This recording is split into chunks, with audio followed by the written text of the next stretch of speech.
bahwa kita masuk ke yang disebut dengan multi-arm bandit. Ya, kalau sebelumnya kan seperti yang sudah saya sampaikan di sebentar.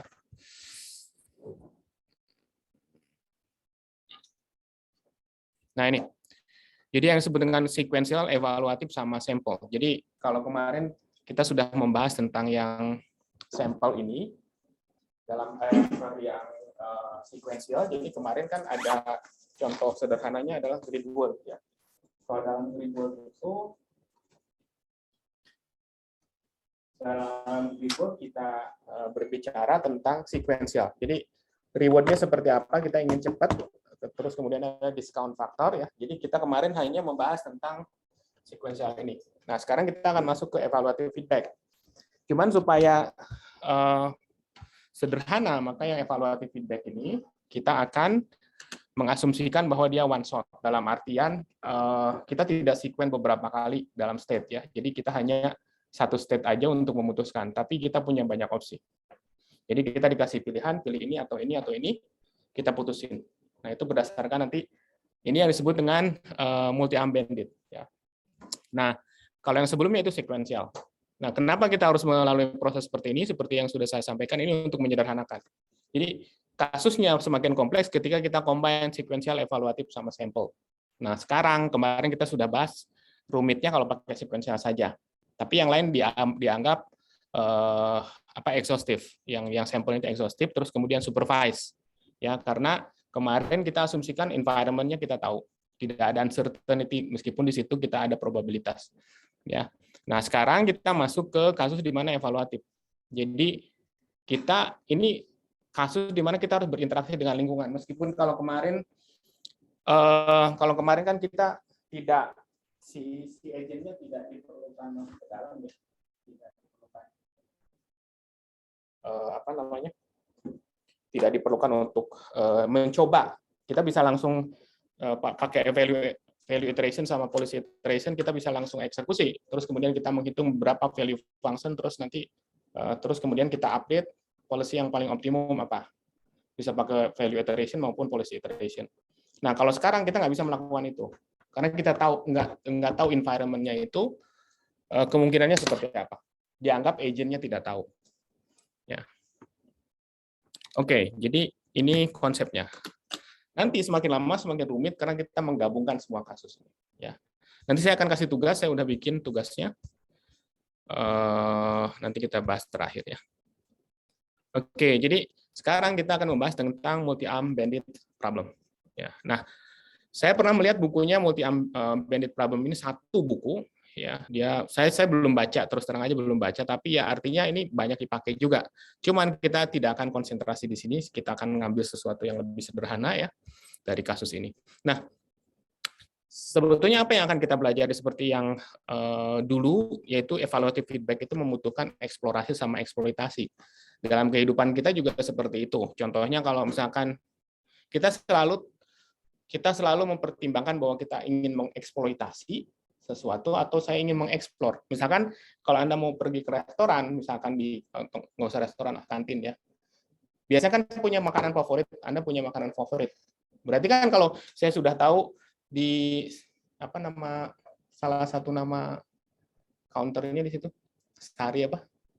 Ya terserah lah. Mungkin Anda nggak tahu ya. Saya suka beli nyuruh juga soalnya. Ya kan saya seluruh pecel ayam sama telur dadar misalkan. Itu kan eksplorasi karena saya tahu itu enak. Makanya saya selalu eksploitasi. Ya udah saya pesen itu. Kenapa kita nggak pernah coba yang lain? Berarti kan saya harus explore. Mungkin aja saya punya menu lain yang mengatakan bahwa itu justru lebih enak dibandingkan yang saya rasakan sekarang. Ya, itu disebut eksplorasi. Jadi dalam kehidupan pun seperti itu. Kita kadang butuh eksplorasi, kadang butuh eksploitasi. Nah, multi-arm ini mencoba untuk membalancing antara kapan saya harus mengeksploitasi, saya harus melakukan eksplorasi. Dan si agent pun seperti itu. Kalau misalkan kita eksploitasi terus pada kasus tertentu, bisa jadi dia tidak optimum memutuskan sesuatu. Ya. Nah, Oke, nah sekarang kita tidak tahu mengenai transition function seperti apa. Terus kemudian kita hanya ya reward signalnya juga reward signal nanti secara langsung ya. Jadi di sini kita sebutkan, ini Mas Ardat, kedengeran nggak saya ngomong? Halo? Jangan-jangan saya kadang lupa mengabaikan yang nun jauh di sana. Kedengeran, Pak. Oke, baik. Nah, jadi sekecil apapun permasalahan atau tidak pentingnya sebuah decision, ya, tapi kita harus mau melakukan selalu trade-off antara information gathering, berarti apa? Kalau saya information gathering, berarti kalau dalam kasus tadi memilih makanan, berarti saya harus mau mencari informasi lain tentang makanan lain. Itulah information gathering, itu adalah exploration. Tapi kalau misalkan information exploitation, berarti saya punya informasi pecel ayam sama telur dadar tuh enak, makanya saya selalu itu eksploitasi aja, itu pengetahuan saya tentang enaknya itu, ya, itu eksplorasi dan eksploitasi. Misalkan ini saya tadi sudah saya sampaikan, when you go to your favorite restaurant, ya, apakah Anda harus memesan favorite dish atau harus merequest dish yang lain, ya. Ya, artinya kalau saya dalam pengertian enak itu belum optimum karena saya belum tahu menu yang lain. Saya hanya mencoba itu saja. Dan bisa jadi kalau kita hanya eksploitasi berarti saya stuck di situ. Decision making ketika saya pergi ke restoran itu ya udah saya pesan itu terus. Itu karena saya hanya mengadakan exploitation. Tapi ketika saya mau mengeksplor bisa jadi makanan lain, misalkan pecel lelenya lebih enak dibandingkan pecel ayam misalkan. Berarti dalam pengertian memaksimalkan enak saya, menurut saya itu bisa jadi bukan pada saat saya eksploitasi, tapi saya harus mengeksplorasi dulu. Oh, ini ternyata lebih enak, ya udah saya ini eksploitasi terus. Nah, seperti itu ya. This kind of question illustrate the exploration-exploitation dilemma and are at the core of reinforcement learning. Nanti kita gabungkan sekuensial sama itu. Ya, sekarang kita melihat artinya kita mengisolasi permasalahan-permasalahan tersebut yang 3 tadi. Sekuensial, evaluatif, sama sampel. Ya. Oke. In this part, we learn about how important your agent to explore when interacting with uncertainty environment, problem in which the MDP isn't available for planning. Jadi kita nggak tahu MDP-nya. Meskipun nanti kita misalkan dalam persoalan dikasih probabilitasnya sekian, tapi kita nggak bisa ngitung. Itu hanya untuk memastikan saja si agent harus turun tangan, harus turun, harus melakukan eksplorasi. Ya, eksplorasi dan eksploitasi. Oke, nah di sini kita akan belajar tentang evaluative feedback yang disebut dengan multi-arm bandits. Ya, jadi si MAB ini contoh nih, kalau mungkin nggak percaya, bukan nggak percaya, ada satu buku yang khusus tentang itu.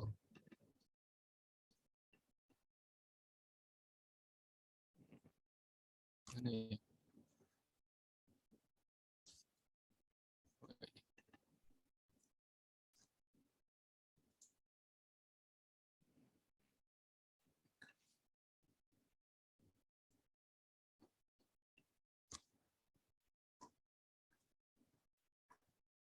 Mana ya?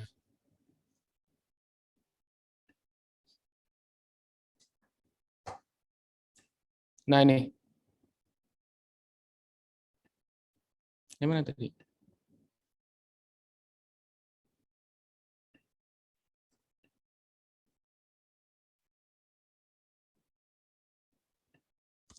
Nah ini dia. Ini bandit algorithm. Satu buku ini membahas tentang ini ya. Tapi saya kira kita nggak butuh sedalam itu. Dalam artian kita hanya mempelajari sebagian kecil untuk menunjukkan bagaimana evaluative feedback ini terjadi ya. Oke. Jadi MIB ini isolate and expose the challenge of learning from evaluative feedback. Evaluative feedback itu tadi. Jadi kita nggak tahu benar apa enggak. Kalau dalam supervised learning kan kita tahu ini sampel motor, ini sampel sepeda ya. Udah pasti itu suatu hal yang betul. Tapi dalam hal ini nggak bisa. Makanya ketika saya nggak tahu mana yang terbaik, maka saya harus melakukan eksplorasi kan, bukan eksploitasi. Karena bedanya reinforcement learning dengan supervised seperti itu. Kita nggak tahu mana yang benar, mana yang enggak. Gitu loh dalam hal ini. Oke. Nah, tapi kita khususkan terlebih dahulu di sini. We have single state environment with multiple option. Jadi saya hanya kalau dalam kemarin sekuensial, misalkan state 1 saya bergerak, state 2 environment membawa kemana, bergerak lagi, itu kan beberapa keputusannya sampai saya mendapatkan goal atau saya berakhir di non-terminal state. Nah, sekarang saya nggak seperti itu, karena saya hanya ingin berbicara tentang evaluative feedback saja, berarti saya hanya memutuskan satu keputusan saja, ya, jadi one shot saja. Ya, tapi single choice, multiple option, tapi pilihan cuma sekali. Tidak ada akses terhadap MDP yang kemarin. Ya. Oke, nah ini bagian ini saya baru kasih tadi ya, jadi ini yang kita akan bahas hari ini, tetapi yang untuk strategic exploration nanti kita lihat di pertemuan selanjutnya ya. Kita akan membahas tentang softmax, di mana kalau sekarang kita membahas tentang yang basic terlebih dahulu, nanti kita akan membahas strategic exploration nanti. Baik, kita masuk ke challenge interpreting evaluative feedback ya. Nah, kalau misalkan pertemuan sebelumnya kita betul-betul tahu di exact transition function, kita kan dikasih tahu transition function seperti apa. Saya state sekarang, ketika saya bergerak ke sini, probabilitas saya misalkan bergerak ke kanan itu akan membawa saya ke state yang kanan memang, atau akan kembali lagi ke state yang sebelumnya, atau balik ke backward. Nah, itu dikasih tahu berapa probabilitasnya. Ya. Nah, tapi dalam kenyataan kan nggak seperti itu. Jadi dalam kenyataan kita tidak tahu transition function-nya, terus reward signal dari environment juga kita bisa hitung menggunakan optimal policy yang tadi, misalkan ya dengan menggunakan planning algorithm, ya seperti PI dan VI. Jadi policy iteration sama value iteration. Jadi itu pun tidak karena kita sudah tahu informasi semua state ya mengenai transition function-nya dan sebagainya, maka kita tidak membutuhkan untuk membiarkan si agent memutuskan. Jadi tidak perlu si agent yang memutuskan. Tetapi karena kita bisa melakukan perhitungan secara langsung. Ya. Dalam hal ini berarti kan knowing MDP, Markov decision process in advance, sebelumnya itu sangat menyederhanakan sesuatu ya. Oleh sebab itu tidak realistik kadang-kadang. Nah, kita perlu sesuatu yang lebih realistik yang sesuai dengan kenyataan. Ya meskipun ya contoh-contohnya dianggap misalkan robot atau apa, padahal kan sebetulnya kita nggak tahu dalam kita nggak betul-betul tahu MDP ya. Kalau misalkan kita mengimplementasikan secara real. Oke, berarti kita membutuhkan membiarkan agent untuk melakukan interaksi dengan lingkungan, terus kemudian get eksperimen ya dari environment-nya. Oke. Oke, nah berarti sekarang kita akan membahas sesuatu yang sifatnya bagaimana saya balancing antara exploration yang seperti yang saya sampaikan tadi dengan exploitation. Ya, berdasarkan evaluative feedback, karena kita nggak tahu yang betul-betul itu yang paling baik, tidak ada good sama bad, tetapi saya hanya tahu, saya belum tahu yang maksimum itu yang mana. Oleh sebab itu butuh tadi exploration. Nah, beberapa pertanyaan mungkin yang harus dijawab adalah apakah agent exploit perlu mengeksploit yang current knowledge dia, ya, and select action with the highest current estimate. Jadi kita harus mengestimate juga untuk si value function-nya nanti. Terus kemudian apakah kita perlu explore yang aksi yang lain? Kalau misalnya saya membeli menu itu terus, berarti kan saya tidak melakukan eksplorasi, saya mengeksploit ya.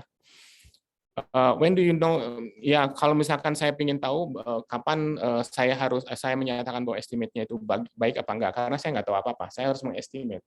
Ya, saya harus mengestimate value ketika saya memutuskan ini dan saya memutuskan ini, saya memutuskan yang mana? Memutuskan A, B, C. Berarti saya harus mengestimasi. Nanti bisa jadi kalau estimasi ini lebih bagus, saya akan cenderung ke sini, tapi terus kemudian setelah kita melakukan eksplorasi, ternyata keputusannya ke yang lain, yang paling bagus. Dan itu akan ketebak lah istilahnya ya. Oke, kita masuk ke bandit, single state decision problem. Kalau kita lihat bandit itu, ya saya belum pernah ngelihat, cuman di film mungkin ya kita sering ngelihat yang mainan kita truk gitu ini ya, si multi-arm bandit ya. Ketika kita memilih terus kemudian si ininya rotate terus kita dapat yang mana. Di film-film kan ada, saya belum pernah ke Las Vegas soalnya. Oke, nah ini jadi multi-arm bandit ini adalah special case dari reinforcement learning problem. Oke, nah size of the state space dan juga si horizon-nya sama dengan 1. Jadi dalam hal ini kan kemarin kalau yang yang kemarin yang frozen lake dan apapun itu si state-nya ada beberapa kan ya. Terus kemudian misalkan state di sini pindah ke sini, terus kemudian environment bawa kemana, geser lagi dan sebagainya. Tapi di sini tidak, kita punya hanya satu, terus kita dikasih pilihan, beberapa pilihan. Ya, kita harus memutuskan. Dan mana yang paling baik di antara itu? Mana yang memaksimalkan reward-nya? Ya, oke. Di sini jadi si MIB ini atau multi-arm bandits ini punya beberapa aksi. Oke, single state tapi greedy horizon dalam artian nanti mana estimate yang paling tinggi dia akan melakukan itu. Aksinya ke situ. Ya. Oke, di sini ya perkataan ini berasal dari mesin bandits ya, multiple arm to choose from. Oke. Jadi kalau two arm bandit berarti saya ada dua keputusan di sini. Kalau misalkan one arm bandit berarti saya punya satu action saja. Ya. Oke. Beberapa ya mungkin saya juga belum begitu dalam ya dalam artian di sini beberapa beberapa aplikasi yang membutuhkan teori tentang EBA misalkan advertising company untuk menentukan cara yang paling baik untuk balancing apakah misalkan Anda masuk ke satu site tertentu, apakah si orang tersebut karena kebiasaan dia masuk ke site itu, terus kemudian site itu pintar, dalam artian si webnya pintar, dia bisa menentukan apakah they predict you're likely to click on and showing your new and potential of be even better for you. Jadi dia dikasih dua pilihan. Kalau kita tahu seseorang itu masuk ke site itu, apakah dia akan menampilkan satu opsi web tertentu di layar atau opsi yang lain. Ya, si web ini akan pintar. Dia kebiasaan dia seperti apa. Yang akan ditampilkan apa, misalkan produk apa yang akan ditampilkan. Apakah yang ini atau ada yang baru yang di mana dia misalkan kemungkinan dia untuk beli seseorang itu masuk itu akan lebih tinggi dibandingkan kalau saya hanya menampilkan site itu saja. Ya. Oke, atau misalkan untuk political campaign perlu balancing antara showing a layout that has led to the most contribution new design that haven't been sufficiently utilized. Jadi kalau misalkan dia ya misalkan website untuk charity, kalau misalkan tampilannya seperti ini, orang sudah donasi misalkan berapa $70.000 misalkan, tetapi apakah dia terus increase, tapi apakah kalau ditampilkan dengan format yang baru itu donasi akan lebih besar apa enggak gitu. Nah, itu berdasarkan behavior-nya juga si orang-orang tersebut, kemudian si servernya karena sudah pintar, dia dengan menggunakan algoritma tertentu, dia bisa menentukan mana yang akhirnya bisa menaikkan donasi, misalkan, dan sebagainya.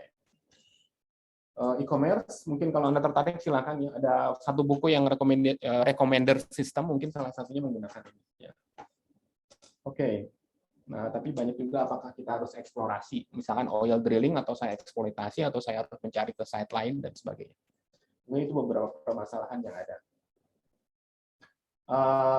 Our reason for studying MIB is not direct application to the reward. Tapi kita ingin mempelajari. Jadi intinya saya ingin belajar tentang RL agents ini. Ya, jadi dalam hal ini kita mempelajari ini bukan berarti kita akan mengimplementasikan ini, tapi kita ingin melihat satu aspek dari reinforcement learning, yaitu evaluative feedback. Ya, karena kita akan menggabungkan kompleksitas ini dengan kompleksitas yang sequential. Dan terakhir nanti kita akan menggabungkan dengan bukan exhaustive. Jadi si sampelnya, kalau sekarang kan kita tahu state-nya berapa dan sebagainya. Bisa jadi nanti kita nggak tahu state-nya. Kalau misalkan yang continue state, misalkan untuk di radar, misalkan posisi pesawat kan kita nggak tahu, kecepatannya juga continue kan. Jadi kalau kita anggap itu sebagai state, maka kita bukan sampel lagi itu malah. Jadi tapi banyak sekali kemungkinan. Kalau sekarang kan state-nya saya terbatas untuk grid world. Cuman 1 sampai 7, 0 sampai 6 kalau di yang kemarin frozen lake, 0 sampai 15 ya 16 state. Nah, itu adalah exhaustive. Tapi kalau sampel berarti kita hanya dikasih tahu informasi sebagian, bukan populasi. Oke. Kalau space di sini, kalau tadi grid world yang frozen lake berarti saya ada 15. 15 itu si agent sudah tahu, berarti kan populasi itu kan. Keseluruhan. Ingat kalau dalam statistik ada populasi, ada sampel. Ya, populasi itu misalkan gini lah, kalau kalian ingin menghitung, selalu saya contohkan gini, kalau ingin menghitung tinggi badan rata-rata orang Indonesia, seharusnya kalau kita ingin pasti kumpulkan semua orang Indonesia. Saya hitung, ukur semua, terus saya jumlahkan, saya rata-ratakan. Tapi saya nggak mungkin mengumpulkan itu semua, karena itu populasi kita ngomong. Oleh sebab itu, kita bergerak ke statistik yang namanya sampel. Ya, saya kumpulkan aja dari Bandung 5 orang, Jakarta 5 orang, dari mana 5 orang misalnya. Saya hitung, dapatlah berarti sampel statistiknya. Itu adalah sampel. Nah, begitupun dalam hal ini, kalau misalkan kita berbicara exhaustive, berarti populasi, berarti semua kita kumpulin. Begitu juga dalam hal ini, kalau state-nya hanya terbatas, kita tahu semua. Berarti sudah exhaustive, semuanya kita tahu sampelnya. Tapi ada kasus di mana si state-nya saya nggak tahu. Yang diinformasikan hanya sampel-sampelnya saja. Bagaimana saya mengeneralisasi itu? Oke. Nah, kita akan membuat sebuah sebuah perhitungan, sebuah parameter yang disebut dengan QA di sini, Q function, di mana Q function ini adalah expected value dari si expected reward. Ya, expected reward tapi sekali aja. Ya, untuk action tertentu. Ingat, QA berarti Q ini adalah fungsi A dalam artian ketika saya dihadapkan dengan beberapa pilihan, misalkan ada 10 pilihan, saya itu pilihan A0 sampai A9, maka berapa rata-rata ketika itu kan dia berulang kali kan, ya dilakukan beberapa episode, cuma sekali aja dia memutuskan. Kasih pilihan 10 pilihan, saya ngambil 0, berarti rewardnya berapa? Terus nanti lagi episode selanjutnya saya ngambil 1, saya ngambil 2, terus saja sampai ini. Nah, kalau saya tahu bahwa 0 itu yang paling baik, maka saya akan terus ke 0 kan, ya gitu. Nah, nanti bagaimana saya memaksimalkan expected itu si aksi yang kita lakukan, mana yang paling besar dari rewardnya. Ya. Nah, ini dengan parameter ini kita akan melakukan ekspektasi. Berarti kalau ekspektasi artinya dia populasi harusnya. Ya. Nah, kalau ekspektasi ini kita nggak bisa dapatkan dari ekspektasi, maka kita harus melakukan sampel nanti. Nah, oleh sebab itu kita harus membuat si agent turun, dalam artian si agent dikasih pilihan secara real. Si agent nanti pilih apa nih? Pilih A. Nanti hitung, berarti A-nya udah sekali. Rewardnya dapat berapa? Simpan. Terus kemudian ada episode lain. Pilih 4 misalkan. Berapa rewardnya 4? Sekian, simpan. Terus berulang kali. Sampai semuanya sudah dicoba. Ternyata pilihan yang paling bagus setelah semuanya dieksekusi, kita akan menentukan bahwa yang paling bagus saya selalu milih 5 dalam kondisi itu. Ya, berarti kalau selalu milih 5, saya akan dapatkan reward yang terbesar. Tapi kan saya nggak tahu. Sebelumnya saya nggak tahu bahwa 5 itu adalah yang terbesar. Ya. Oke. Nah, oleh sebab itu, dalam hal ini gini, dia sebut dengan optimal V function. Dalam hal ini, optimal V function di sini itu adalah maksimum QA untuk semua aksi. Jadi saya harus menghitung si QA ini untuk setiap A. Artinya kalau tadi saya punya 10 pilihan, berarti saya harus menghitung nih si reward-nya, expected-nya, rata-rata reward-nya untuk setiap aksi yang kita pilih. Artinya kalau misalkan saya tahu max QA, berarti A yang mana saya pilih. Ya. Maka dalam hal ini kita harus memaksimalkan QA, si QA-nya, Q function-nya. Ya. Nah, aksi mana yang kita pilih adalah berdasarkan argumen maksimumnya. Ingat perbedaan waktu di pelajaran statistik dan optimasi dan statistik. Nah, optimasi dan statistik, Anda diperkenalkan nggak ini maksimum sama argumen max? Ini 2 parameter ini. Enggak ya? Oke. Maksimum berarti value-nya. Ini yang paling maksimum itu akan kita biasa ke si atlet kelihatan. Oke. Jadi kalau maksimum di sini CV ini akan mengandung nilai yang maksimum dari QA. QA kan tergantung fungsi A. Misalkan dari Q sampai 10, Q1, Q0 sampai Q9. Mana yang paling besar? Itulah yang akan desain ke V. Tapi kalau argumen max, artinya A yang membuat, ini keluarannya adalah A yang membuat QA yang paling maksimum. Misalkan tadi 5, berarti kan keluaran dari fungsi ini adalah 5-nya, bukan harga maksimumnya. Itu bedanya antara max sama argumen max. Ya. Oke, the optimal action is the action that maximize the optimal Q function. Ya. Nah, kita akan melihat mana yang paling optimum. Tapi kan pada saat awal emang si agent tahu dari 10 opsi ini dia harus memilih mana, kan nggak tahu. Awalnya 0 semua kan. Nah, makanya dia harus bisa, tapi ada satu value di mana reward-nya maksimum. Jadi misalkan dari 10 pilihan tadi, sebetulnya yang paling maksimum itu adalah ketika saya memilih 5, reward 5. Opsi 5, aksi kelima. Tapi si agent kan nggak tahu awalnya. Meskipun dalam simulasi, oke, saya kasih reward yang paling maksimum itu di 5. Nah, tapi si agent harus berusaha untuk melakukan itu karena kita belum tahu. Si agentnya belum tahu mana yang paling maksimum. Oleh sebab itu dia harus mengalami semua, harus mengexperience semua. Nah, dari situ setelah beberapa kali dia memutuskan, dia mengumpulkan reward kan. Milih ini dapat reward, milih ini dapat reward, milih ini dapat reward. Dan setiap kali aksinya yang sama, ada misalkan aksi ke-1, dia bisa menghitung, oh mengira-kira kalau saya ngambil 1 berarti reward-nya sekian. Kalau saya ngambil 2 berarti expected value dari reward-nya sekian. Dan dari sekian banyak itu, saya nanti bisa tahu, oh berarti dalam kasus ini, dalam environment ini, supaya reward-nya maksimum, saya harus ngambil 5 terus. Gitu ya. Oke, nggak terlalu susah ya. Oke, nah di sini kita punya true value of an action. Jadi ini adalah pengertiannya seperti ini. Jadi Anda bisa merumuskan ini. Jadi kalau saya punya, jangan 10 lah ya, saya 3 pilihan lah ya. Misalkan saya dikasih 3 pilihan nih untuk A1, action 1, action 2, action 3. Ya. Jadi tapi percobaannya saya beberapa kali, misalkan 1000 kali. Ini milih mana, ini milih mana, ini milih mana. Tapi setiap kali saya mengambil aksi ini, saya dapat reward sekian. Memilih aksi ini saya dapat reward sekian. Memilih aksi ini saya dapat reward sekian. Tapi reward-nya random. Ya. Reward-nya nggak tertentu. Kalau reward-nya deterministik, misalkan saya memilih A1 ya udah 5, terus yang ini 2, terus yang ini 3, terus ya itu nggak bakalan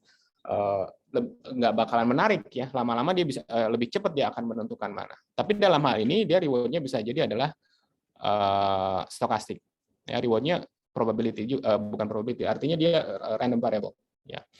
Nah, jadi dalam hal ini kalau misalkan si agent akan terus dikasih pilihan ketiga ini, terus kemudian sum of rewards when A taken prior to T. Jadi dalam hal ini kalau misalkan saya ingin menghitung berapa Q function dari A1, berapa Q function dari A2, berapa Q function dari A3.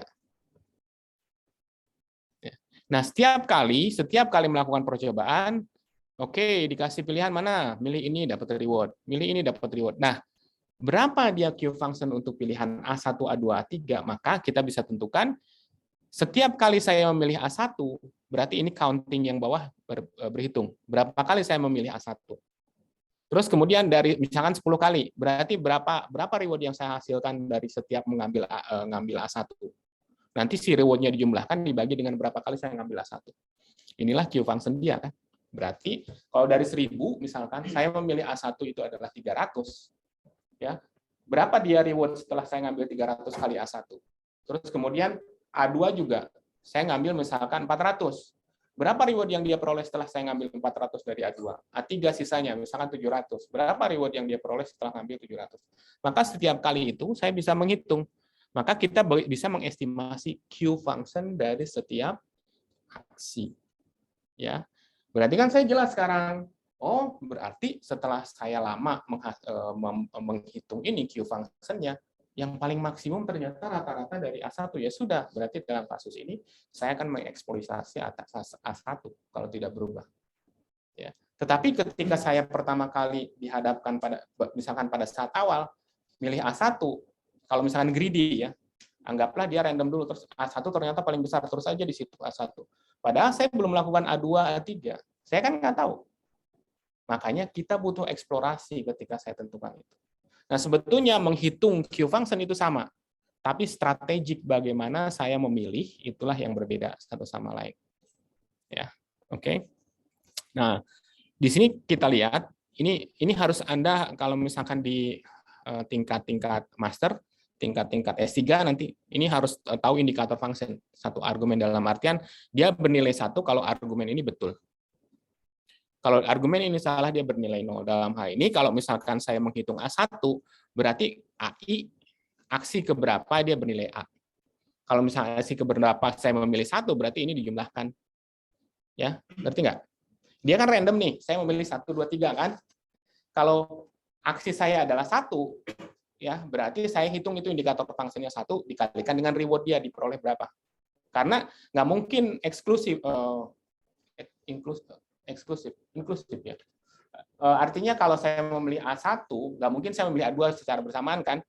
Berarti ketika saya memilih A1, si A2-nya 0 kan indikator fungsinya, si A3 0. Berarti kalau saya memilih A1, saya hanya menghitung jumlah yang pembilang dan penyebut yang hanya A1 doang kan. Gitu maksudnya. Ya. As the dominator is 0, ini mah hanya sebagai asumsi saja kalau misalkan dominatornya 0, karena kalau dalam matematik dibagi 0 nggak bisa. Ya, artinya kita harus mendefinisikan sesuatu, berarti dia kita anggap 0 saja. Ya. Kalau misalkan diameternya terus kita infinity, maka kita convert to true value QA. Ya, ini kadang-kadang membingungkan. Saya juga pernah jadi mahasiswa dulu. Jadi kadang-kadang saya nggak tahu apa sih maksudnya kalau misalkan dia konvergen ke true value dan sebagainya. True value itu kalau kita sifatnya adalah estimasi. Seperti tadi lah. Gini, kalau saya mengestimasi tinggi badan orang Indonesia, ya seharusnya kan saya true value-nya itu adalah saya kumpulin semua orang Indonesia. Saya hitung rata-ratanya. Itulah kita ngomong expected value. Mean value. Tapi kan kadang-kadang saya nggak bisa seperti itu. Entah itu costly karena dia mahal untuk mengumpulkan seorang Indonesia, maka saya biasanya mempergunakan apa? Sampel. Saya kumpulkan aja 1.000 orang, saya hitung ukur berapa. Tapi artinya gini, ketika saya menghitung 1.000 orang, saya hitung sekian. Kalau saya kumpulkan 1.000 orang yang lain, selain yang tadi yang 1.000 orang tadi, saya kumpulkan 1.000 orang yang lain, akan sama nggak? Beda kan? Nah itu karena dia bukan true value. Dia menjadi si sampel mean itu adalah random variable juga hasilnya, karena 1.000 orang yang saya kumpulkan sekarang ketika saya ukur itu akan berbeda dengan 1.000 orang sampel yang lain, 1.000 orang sampel yang lain, 1.000 orang sampel yang lain dan sebagainya. Maka itu adalah sample value. Ketika jumlahnya infinity, ketika saya mengumpulkan semua orang Indonesia tadi untuk menghitung expected value-nya, maka dia akan mendekati true value kan. Semakin saya kumpulkan orang Indonesia semakin banyak, maka dia akan mendekati true value populasinya. Kebayang nggak? Oke. Jadi dalam hal ini kalau saya melakukan, karena gini, kalau dalam random variable sebetulnya kalau gini, inilah yang paling gampang.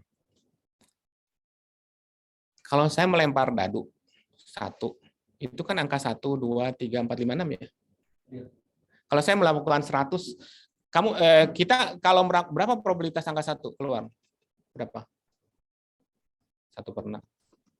Angka 2? 1/6 kan? Ya. Kapan kita bisa tahu bahwa apakah mungkin kita akan mendapatkan 1/6 kalau kita ngelempar 100 kali? Dapat nggak semuanya probabilitas 1 sampai 6 itu akan 1/6? Enggak kan? Oleh sebab itu, ketika kita melakukan itu dalam hal mendekati infinity tak berhingga, maka si angka tadi, kemungkinan angka muncul angka 1, angka 2, angka 3, angka 4, angka 5, angka 6, itu akan mendekati 1/6. Tapi kalau hanya di sampel 100, itu probabilitas angka 1 nggak mungkin exactly 1/6 kan. Dalam hal ini kita ngomong ke true value, konvergen ke true value. Ya, ke 1/6. Semakin eksperimennya kita perbanyak. Kalau probabilitas kan seperti itu ya. Nah ini juga sama. Saya ingin mengestimasi apa? Q function-nya. Q function itu statistik juga. Berarti dia punya true value juga. Tapi saya harus melakukan itu banyak sekali sehingga dia konvergen ke true value dari key function-nya. Oke. Oke. Nah, sekarang kita masuk ke regret atau the cost of exploration. Ya. Nah ini dulu ya mungkin saya terus terang saya mengerti mengenai statistik itu setelah saya ngambil S3. Nah, sih dulu waktu S1 ya saya belajar kartu Itu kan nggak ngutak-atik kartu, ngutak-atik dadu, tapi dengarti naon eta. Ya maksudnya untuk apa gitu dulu tuh? Untuk apa saya melakukan itu gitu? Tapi ternyata itu banyak sekali. Terutama kalau saya ya mungkin di bidang lain misalkan di jaringan itu berbicara tentang probability. Probability itu dipakai dimanapun. Bicara tentang jaringan antrian, ngomong probability. Di bidang saya di statistical signal processing, ngomong juga itu. Nah, sekarang machine learning, statistik semuanya, probabilitas basicnya. Jadi sebetulnya banyak dipakai di ini. Dulu saya nggak dapat apa sih maksudnya. Kenapa saya harus melempar-lempar dadu? Kenapa saya harus main-main kartu?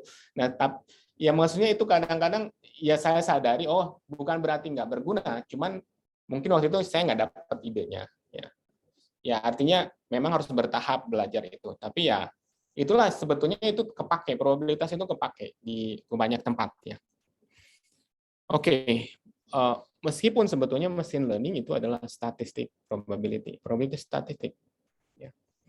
Oke, cuman dulu tuh orang dulu berbicara regresi misalkan, nggak pernah disebut itu adalah machine learning. Regresi itu machine learning. Sebetulnya supervised learning hanya terbagi dua, regression sama classification. Udah. Regresi, Anda juga belajar dulu, bahkan SMA yang narik-narik garis gitu kan, itu regresi.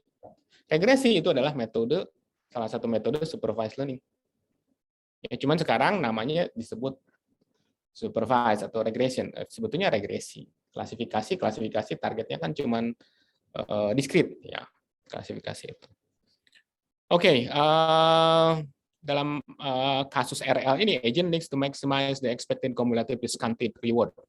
Ya, tapi kita berusaha untuk memaksimalkan hanya satu value saja, yaitu pada saat dia akan memutuskan sekali-sekali terus saja. Cuman dia terus dihitung beberapa kali ya. Nah, in fact, MAB agents need to learn underlying probability distribution of the reward signal. Saya nggak tahu reward signal berapa. Karena saya memilih aksi A juga, dia kan nggak selalu 5 rewardnya. Dia bisa jadi stokastik. Ya, artinya gini, bisa jadi gini.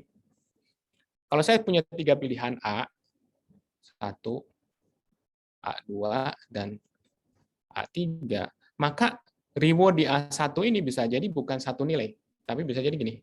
Dia punya PDF tertentu, ini reward-nya. Misalkan reward-nya bisa jadi dari minus 5, jangan minus lah ya. Misalkan distribusinya positif lah ya, di sini 0 sampai 10 misalkan. Tapi dia punya rata-ratanya. Ya. Ini reward yang diperoleh kalau saya memilih A. Ini distribusi yang diperoleh reward-nya dari kalau memilih A1. Ya. Nah, kalau saya memilih A2, berarti reward-nya misalkan bisa jadi reward-nya adalah justru lebar. Di sini dari misalkan di sini X ini kan rata-rata di tengah-tengah ini ya, rata-rata misalkan 5 ini. Tapi kalau saya memilih A2, itu reward-nya itu distribusinya sama, cuman dia lebih lebar dan dia rata-ratanya bisa jadi misalkan 7. Terus kalau memilih A3, saya mendapatkan reward dengan distribusi misalkan justru lebih bagus misalkan ya. Lebih lebar ya, dan rata-ratanya misalkan di sini 12. Nah, si agent nggak tahu kondisi ini. Si agent ini nggak tahu kondisi reward ini. Tapi dia harus mengalami, oh iya udah saya pilih A1 dulu, A2. Bagaimana si agent tahu bahwa reward yang tertinggi itu adalah ketika milih A3? Maka dia harus mencoba terus. Sampai akhirnya dia rata-ratakan, terus estimasi rata-ratanya setiap saya ngambil A1, rewardnya sekian saya kumpulin. Setiap ngambil A2, rewardnya sekian saya kumpulin. Setiap ngambil A3, rewardnya berapa saya kumpulin. Nah, setelah dirata-ratakan, ternyata yang tertinggi adalah A3. Nah, saya berkesimpulan ini gimana? Ya harus mengalami si agent. Saya terus harus memilih. Kalau misalkan dia eksploitasi, sistemnya basicnya eksploitasi, berarti ya udah, saya A2 sekarang, awalnya A2. Terus saja saya ngambil A2. Berarti dia end up hanya di sini kan. Saya nggak tahu di sini ada yang lebih bagus. Maka butuh eksplorasi. Dalam hidup juga seperti itu kan. Kalau saya kekeh aja kayak gini hidup tuh, kan udahlah misalkan apa ya. Ya udah saya kampus, rumah, kampus, rumah, kampus, rumah. Nggak variatif kan. Eksploitasi aja, ngeunah di kampus, di rumah. Itu udah gitu aja. Kan experience nggak dapat, eksplorasi juga nggak ada. Tetapi kamu kalau misalkan Anda coba, misalkan ya udah saya coba yang lain lah, misalkan saya aktif dan sebagainya. Informasi kan secara tidak langsung udah kalian dapatkan. Dan itu memaksimalkan apa potensi, karena saya bukan hanya eksploitasi, saya melakukan eksplorasi. Ya, makanya kalau pernah baca bukunya yang mindset itu nggak, atau apa ya? Saya pernah baca buku. Jadi si anak kecil itu dibiarkan aja dia melakukan, nggak usah disuruh misalkan hanya sport apa-apa, suruh milih aja banyak. Berarti dia berusaha untuk eksplorasi sebelum dia ketahuan sebenarnya dia bagusnya di mana sih, dan si anak memutuskan dan sebagainya. Ya, jadi butuh eksplorasi dan eksploitasi. Hidup juga begitu kan, eksplorasi eksploitasi. Kemarin filosofi hidup kan sudah ada juga evaluasi dan melakukan apa? Improvement, evaluasi, improvement, evaluasi, improvement, evaluasi, improvement. Ini sekarang eksploitasi, eksplorasi, eksploitasi, eksplorasi. Ya makanya menariknya gitu kalau menurut saya. Oke. Nah, the cost of exploration ini, cuman ini saya agak sedikit ini saya belum menangkap ya, terus terang aja, cuman mungkin rekan-rekan bisa menangkap di sini. Jadi dia mengatakan, ini karena saya baru satu sumber nih untuk menuliskan ini. Jadi saya ingin melihat total regret. This value is called total regret. We sum the per episode difference of the true expected reward, optimal action. Jadi yang saya nggak ngerti kan dia harusnya satu episode itu, kenapa dianggap satu episode ya? Jadi per episode dia expected value, ini kan episode yang 1 sampai sekian kan ya. Tapi kenapa expected value of episode? Nggak ngerti saya, padahal kan dia kan episodenya selalu sama itu kan. Apakah misalkan dari 1 sampai sejuta eksperimen, itu apakah saya memilih episode 1 sampai 100, setiap kali angka 1, 101, 201, 301, apakah itu dianggap sebagai episode yang sama? Sehingga ditulis sebagai expected value dari episode. Ini kan expected value dari episode 1 kan. Expected value dari episode 2 ditambah expected value dari expected 3 dan sebagainya. Itu saya belum ngerti terus terang di sini. Mungkin rekan-rekan bisa mengerti. Cuman saya belum melihat di buku lain, karena di Barto, di bukunya referensi Barto yang lain belum nggak disebutin masalah ini. Ya. Kalau di bukunya si ini disebutin. Oke. Ya silakanlah. Cuman pengertian kita tentang multi-am ini nggak akan terlalu terpengaruh dengan mengerti apa enggak. Oke. Baik, terus kemudian beberapa pendekatan untuk solving MIB. Misalkan tadi saya dikasih pilihan ada 3. Saya harus ngapain ini pertama kali? Berarti kan saya harus punya strategi untuk memilih. Bagaimana saya memilih A1, memilih A2, memilih A3. Nah, itu ada beberapa pendekatan. Ya, ada yang disebut nanti greedy, ada yang juga sebetulnya tadi nanti explore terus, atau nanti kombinasi keduanya. Ada epsilon greedy dan sebagainya. Ya. Nah, ada beberapa strategi yang disebut dengan random exploration. Jadi saya melakukan eksplorasi secara random, terus kemudian optimistic strategi, kemudian information state space exploration strategi. Tapi yang akan kita bahas di sini 2 ini. Ya. Jadi strateginya adalah 2 strategi yang ada di sini. Oke. Mas Ardat masih on? Nah, ini nggak sukanya saya hybrid tuh gini. Jadi kadang-kadang saya lupa ngecek yang di Aman. Aman ya. Oke. Aman. Jadi random exploration strategi ini melibatkan eksplorasi dengan menentukan randomisasi ya dalam exploration proses. Dalam artian gini, kalau misalkan pas awal kan semuanya 0 kan Q function-nya. Q function-nya semuanya 0. Karena saya nggak tahu, saya belum melakukan apa-apa. Nah, saya harus melakukan random dulu. Ya sudah, saya lempar dadu lah, misalkan state-nya atau bukan lempar dadu. Saya bikin dari uniform distribution antara 1, 2, 3 itu saya memilih aksi yang mana itu masing-masing berarti sepertiga ya, masing-masing sepertiga kemungkinannya. Saya lempar dadu yang 3 muka ya. Lempar dadu 3 muka, oh saya ngambil A1. Terus lempar lagi, oh ternyata ya itu melakukan randomisasi pada saat awal. Atau ya sudah saya tentukan pada saat awal saya selalu ngambil aksi 1 misalkan. Tetapi langkah selanjutnya saya harus melakukan randomisasi. Jadi saya randomkan, saya harus mengambil apa. Jadi oleh sebab itu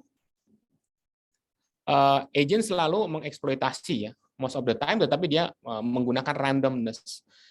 Misalkan ini, saya akan selalu memilih Q function yang paling tinggi, tetapi 20% nanti saya akan memilih yang lain. Jadi kalau saya tahu informasi bahwa ngambil A1 itu paling tinggi ya untuk sementara, maka saya akan melakukan greedy dulu ke A1, tapi kadang-kadang 20% waktu saya akan memilih yang lain, A2 dan A3. Berarti saya mengkombinasikan exploration sama exploitation. Ya. Oke, tapi di sini juga ada optimistic. Jadi ada juga yang quantify the uncertainty in decision making problem, increase the preference for state with the highest uncertainty. Jadi kalau misalkan ini, kalau ketidakpastian state-nya lebih tinggi, maka saya akan memilih itu karena berarti saya belum mengeksplor dia kan ya. Oke. Jadi being optimistic will naturally drive you toward uncertain state because you'll assume that the state you haven't experienced yet are the best they can be. Jadi kalau misalkan saya punya ini yang paling enak tuh kalau tadi saya selalu pecel ayam sama telur ya. Yang lain itu misalkan sop itu lebih enak. Yang lebih nggak pastinya yang mana, yang sop apa yang lain. Kalau yang lebih pasti berarti saya belum pernah eksplor. Misalkan untuk ikan saya pernah sekali. Berarti kan lebih pasti nih. Sedangkan yang sop belum. Berarti kalau misalkan berarti yang lebih tidak pasti adalah sop. Berarti saya akan mengambil sop karena lebih nggak pasti. Gitu. Ya. Nah, information ini akan model information state of the agent, part of the environment. Cuman kita tidak akan membahas ini. Oke. The estimation of the key function yang tadi sebetulnya rumus umumnya ini key function itu rumus umumnya ini aja. Ini. Rumus umumnya ini. Saya ngambil A1, saya record A1 di sini dapat reward berapa? Berarti rewardnya sekian. Counter mengambil A1 1. Terus nanti di random lagi misalkan pakai random. Ambil A2, berarti counter ngambil A2 1 lagi. Rewardnya berapa? Ternyata setelah randomisasi, saya ngambil lagi A1. Berarti tadi counternya naik lagi 2 kali. Rewardnya berapa? Nanti kan bisa dirata-ratakan. Nah, sebetulnya untuk menghitung Q function itu sama. Tapi strategik saya ngambil mana, itu adalah yang berbeda ya dari algoritma.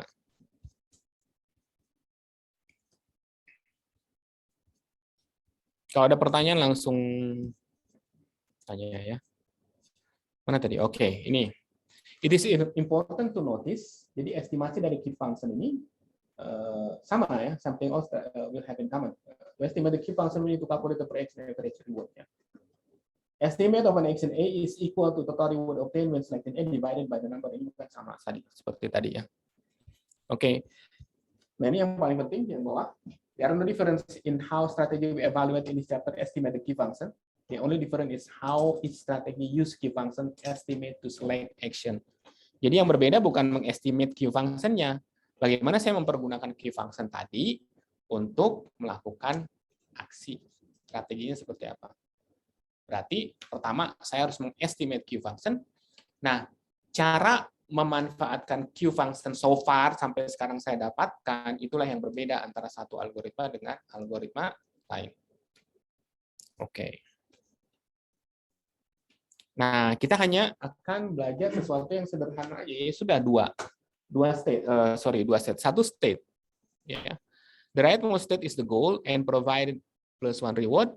Jadi yang kiri dia whole ya. Jadi provide 0 reward.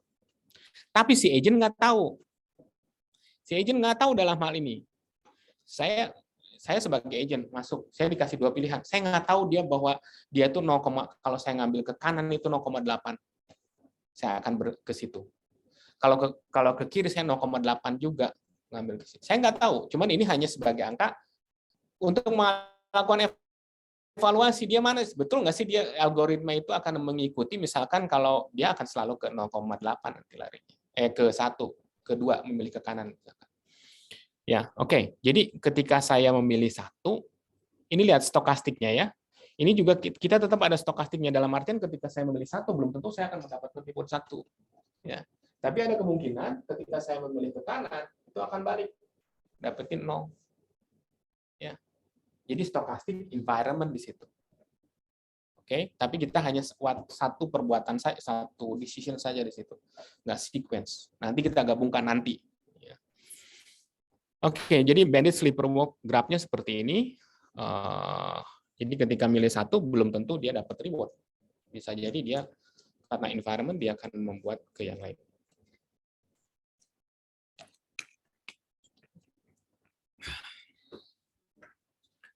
Oke. Nah, sekarang kita lihat yang pertama. Lihat.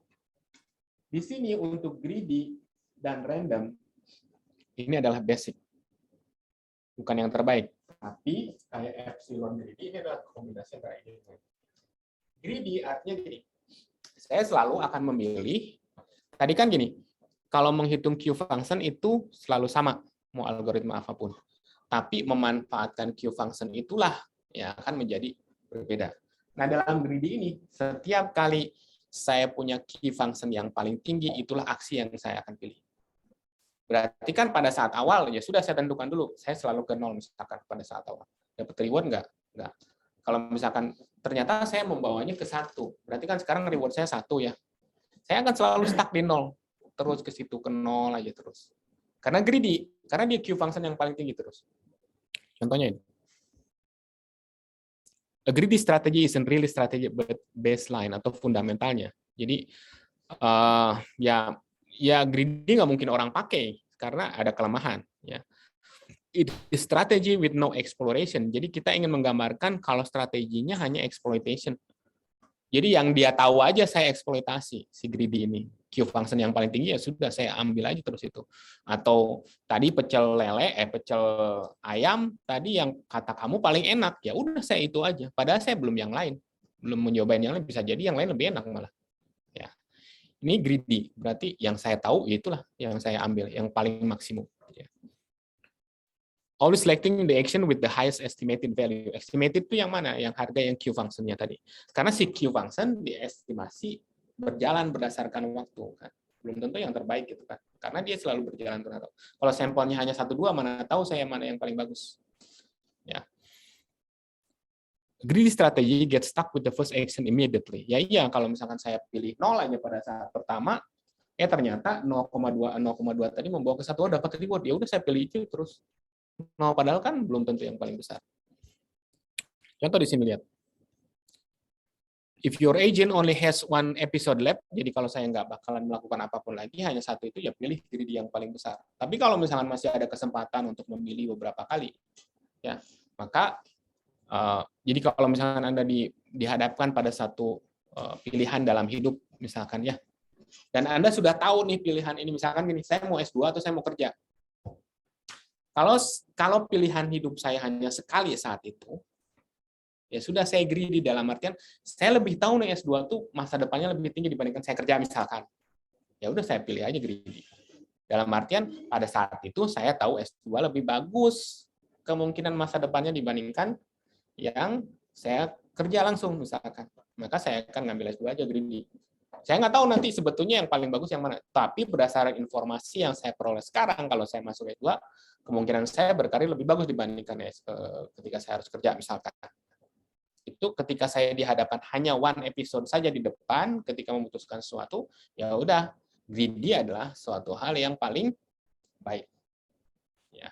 Tapi kalau misalkan saya masih di kesempatannya masih banyak, pilihannya nggak hanya sekali, untuk mencoba pilih tadi, apakah melanjutkan S2 atau ini, nah itu berarti kan saya harus gather information dulu, belum tentu greedy itu yang paling bagus. Tapi kalau udah sure, mau ke situ ya ambil. Ya. Kalau nggak sure, itu jawabannya sholat istikharah. Ya. Tapi istikharah itu sebetulnya kan sudah cenderung terhadap sesuatu ya, kalau nggak salah. Jadi bukan, iya, oke. Hanya untuk kalau pengertian saya hanya untuk memastikan, betul nggak sih? Gitu. Meyakinkan. Oke. Kalau misalkan seperti ini, saya enaknya nerangnya di sini. Di sini balik. Oke. Ada bisa ke sini nggak? Susah ya, karena udah blended. Mudah-mudahan Senin depan lah diusahakan, Pak. Kamu blended tapinya ya? Iya, Pak. Di posisi di mana? Di Bandung? Saya sih di Bandung, Pak. Cuman kan karena kan saya beasiswanya pakai beasiswanya BRIN, Pak. Jadi saya selalu di BRIN soalnya untuk bikin prototipenya. Oh gitu. Iya. Ya, tapi nggak apa-apa, Pak. Senin besok saya usahakan ke kampus. Ya, silakan aja sih, karena ya harus saya lakukan blended ya. Mau gimana pun. Ya maksud saya enak tuh kalau nerangin di atas di depan gitu. Cuman nggak apa-apa. Baik, Pak. Baik. Oke, nah kalau misalkan gini ya, pertama kali di sini kan saya memilih ada dua pilihan, A0 sama A1. Ya, A0, A1. Ya.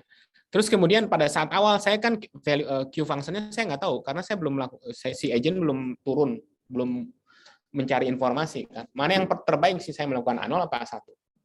Ya. Oleh sebab itu Q function-nya masih 0 dua-duanya. Oke lah. Nah, taruhlah misalkan the action is in the index of element with the highest value, first element when there are ties. Berarti ketika dia nggak tahu mana yang paling baik karena Q function-nya sama di sini dalam hal ini 0, berarti kan first element aja, berarti saya memilih 0. Ya, oke. Berarti saya pilih 0 nih. Ini jeleknya greedy ini. Saya milih 0. Oke. Nah, setelah saya milih 0, berarti kan saya bergerak ke kiri kan? Ya. Tapi ternyata karena stochastic environment, dia tidak langsung dapat ke 0. Dia akan misalkan karena ada 20% kemungkinan dia akan justru malah dibawa ke 2, ya, maka dia akan mendapatkan reward 1 kan. Oke. Dia melakukan aksi sekali. Ya, berarti counting dia counter yang untuk A sama dengan 0 1 kan. Jadi counter untuk A sama dengan 0 adalah 1. Reward untuk A sama dengan 0 adalah 1. Berarti average-nya berapa? 1 kan? Berarti QA-nya dia dapat 1. Untuk A sama dengan 1 nggak ada kan? Karena saya belum melakukan apa-apa. Aksinya belum saya ambil. Karena greedy itu adalah selalu mengambil Q function yang terbesar. Karena di sini greedy saya mengambil A0, oh ya udah, argumen max Q-nya adalah 0, berarti saya ngambil A0. Saya ngambil lagi ke kiri, karena greedy itu Q function tertinggi lah saya ambil. Karena dalam ini Q function tertinggi adalah A0, saya ambil lagi yang A0, ke kiri lagi saya loncat. Ternyata ke kiri, betul-betul dibawa ke kiri. Jadi diambil ke 0. Reward-nya berapa? Reward-nya 0 dapat. Counting untuk A sama dengan 0 sekarang sama dengan 2. Ya kan? Reward yang saya dapatkan A0 itu sama dengan sekarang yang 0. Karena tadi 1 di sini 0 dan counting 2 kali berarti sekarang saya dapatkan QA A0 itu sama dengan 0 ditambah 1 dibagi 2 kan? Jadi ini sama dengan S. Jadi sama dengan setengah. Dia dapat lagi setengah. Mulai lagi. Oh, karena greedy. Q function-nya yang paling besar yang mana? 0,5. Ya udah saya bawa lagi ke kiri. Terus saja mau hasilnya apapun dia akan di situ. Maka si greedy itu akan stuck di situ. Tapi kalau misalkan dia bisa jadi stuck di yang betul. Kalau awalnya dia ngambil yang 1, dia akan stuck di 1. Tapi betul kan? Tapi tetap aja sama aja kan. Kalau dia salah ya sudah salah selamanya. Itulah greedy. Yang tamak kan seperti itu ya. Yang tamak. Oke. Nah, kalau yang betul berarti ya sudah betul. Oke, itu adalah greedy. Nah, sekarang ada satu lagi yang disebut dengan random. Always explore dalam artian saya nggak peduli Q function berapa, tetapi saya harus selalu, kalau antara dua pilihan, saya 0,5% saya akan mengambil A, 0,5% saya akan 0, saya akan mengambil 0,5% akan mengambil 1. Ya, itu random. This is another fundamental baseline that we can call a random strategy. Jadi dalam hal ini di sini masih pure. Kalau yang tadi always exploit, yang ini always explore. Jadi dua kutub yang sangat ekstrim. Yang satu selalu exploit, yang ini selalu random. Saya nggak peduli Q-nya berapa. Saya selalu random aja terus. Sekarang ya saya nggak peduli dapatnya berapa, pokoknya saya nggak peduli Q function, saya milih kemanapun. Dia selalu ekspor. Dan dalam hal itu hidupnya dia nggak pernah selesai, ikut loncat kemana ke sini, tapi nggak pernah naik ke atas gitu. Ya, oke. Oke, this is simply an approach to action selection with no explore. Jadi ini galau. Dia tuh selalu explore aja. Ini orang galau kayak gini nih. Kalau ini so yakin tadi yang greedy, ya udah saya milih ini aja lah. Saya terus pokoknya ini gitu. Oke. Ini memang cocok dengan hidup ya. Oke, nah misalkan seperti ini tadi. Taruhlah misalkan agent selection action 1 pertama ya, uniformly and at random. Uniformly dalam artian apa? Kalau saya punya dua posisi, kalau uniform distribution pernah dengar kan ya? Uniform distribution berarti apa? Kalau saya ada 6 pilihan. Kalau saya punya 10 pilihan. Dikatakan pilihan itu distribusinya adalah uniform. Berarti berapa probabilitasnya? Untuk setiap pilihan? 1/10. Kalau saya punya 200, berarti 1/200. Itulah uniform distribution. Ya. Biasanya orang kan kalau uniform distribution bisa, kalau dia continuous random variable berarti gini. Ya kan di sini misalkan ya, dikasih antara di MATLAB itu ada yang -1 sampai 1 uniform distribution. Ya. Nah, kalau saya tanya ini berapa PDF-nya? Ini tingginya berapa? Kalau uniform distribution -1 sampai 1, tinggi ini berapa?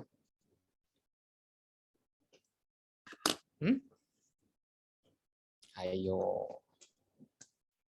Anda, sekarang proses stokastik nggak ada ya?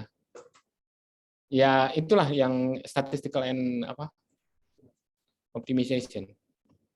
Nah, kalau saya tanya ini, berapa sih ini tingginya kalau ini 1 sampai 1? Ini PDF ya. Probability density function. Berarti ini tingginya berapa? Ayo, S2.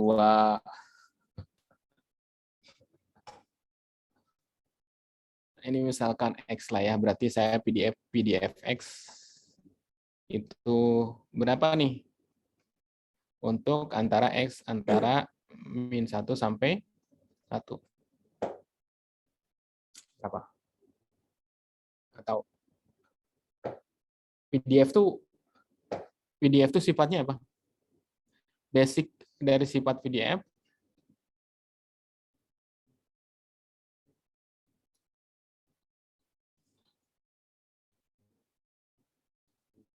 sama dengan berapa? Px dx integral berapa? 1. Probabilitas kalau dikumulatifkan berapa? 1 kan, certain kan. Sekarang ada dadu 6 muka, 1/6. Saya jumlahin 1/6, artinya berapa? 1. Nah, ini pertanyaan saya, ini berapa jadi tingginya? Aduh. Hah? Masa 1? Ingat ini loh, integral. Berarti kan saya integralkan si fungsi ini harus sama dengan 1. Berarti tingginya berapa ini? 1/2. Artinya dari sisi ini kedua kali tingginya 0,5 jadi 1 kan? Kan luas area. Integral itu luas area, Mbak, Mas. Ya, integral itu kan berarti Px ini berarti apa? Ini kan sama dengan probability minus tahingga sampai tahingga Px dx ya. Dx sama dengan 1. Berarti apa? Berarti saya ini kan dirubah batas integralnya ya. Batas integralnya dari berapa ke berapa? -1 sampai 1 kan ya.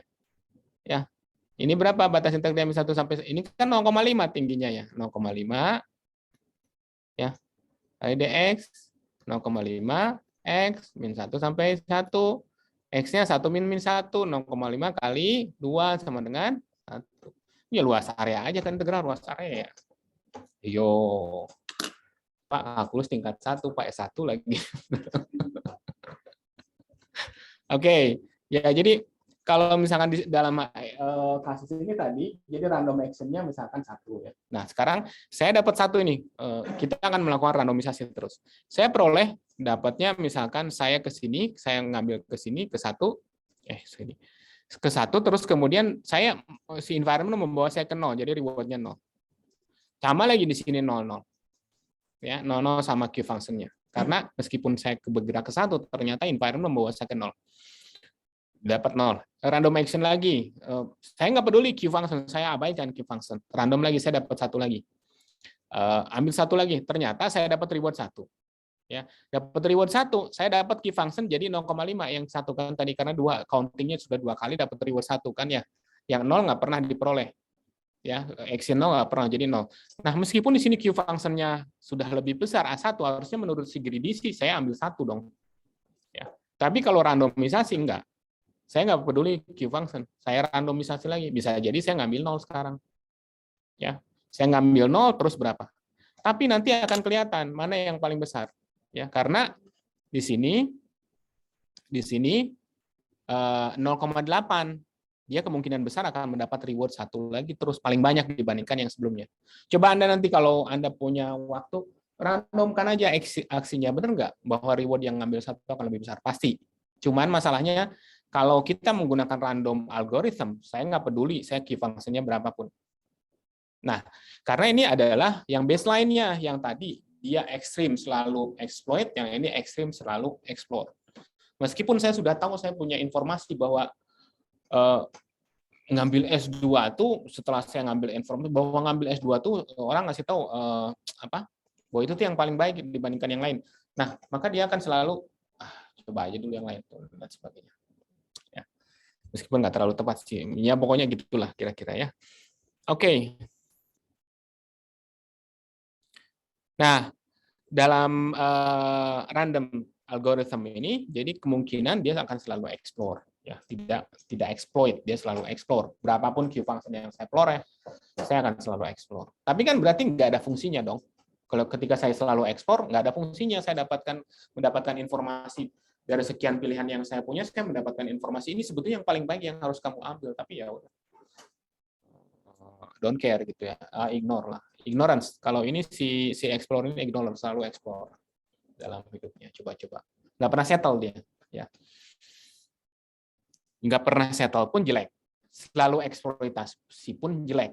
Nah, gimana saya membalancing antara exploration sama exploitation? Ya.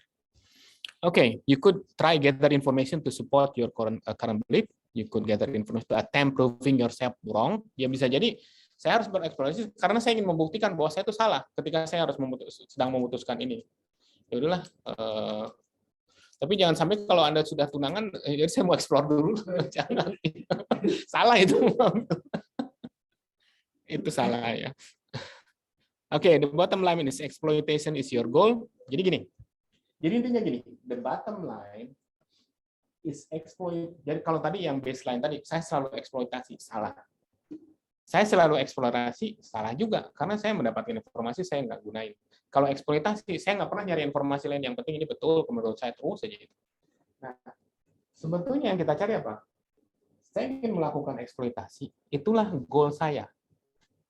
Tetapi, exploration gives you information about obtaining your goal. Sebetulnya saya mau eksploitasi mana? Ketika saya punya 10 pilihan, kalau saya tiba-tiba eksploitasi, nggak tahu saya yang lain. Tetapi eksplorasi itu penting karena eksplorasi akan membawa Anda ke goal di mana saya akan melakukan eksploitasi. Oke? Okay, you must gather information to reach your goals, but there are several ways to collect information, and that's where the challenge lies. Jadi bagaimana saya mendapatkan informasi itu? Bagaimana saya melakukan eksplorasi yang kemudian saya melakukan eksploitasi? Oke. Nah, sekarang kita lihat salah satu strateginya menggunakan epsilon greedy. Strategi. Yaitu kombinasi antara two baseline yang tadi. Saya melakukan greedy dan random. Tapi artinya gini, pada saat awal saya akan melakukan randomisasi karena saya masih 0. Terus kemudian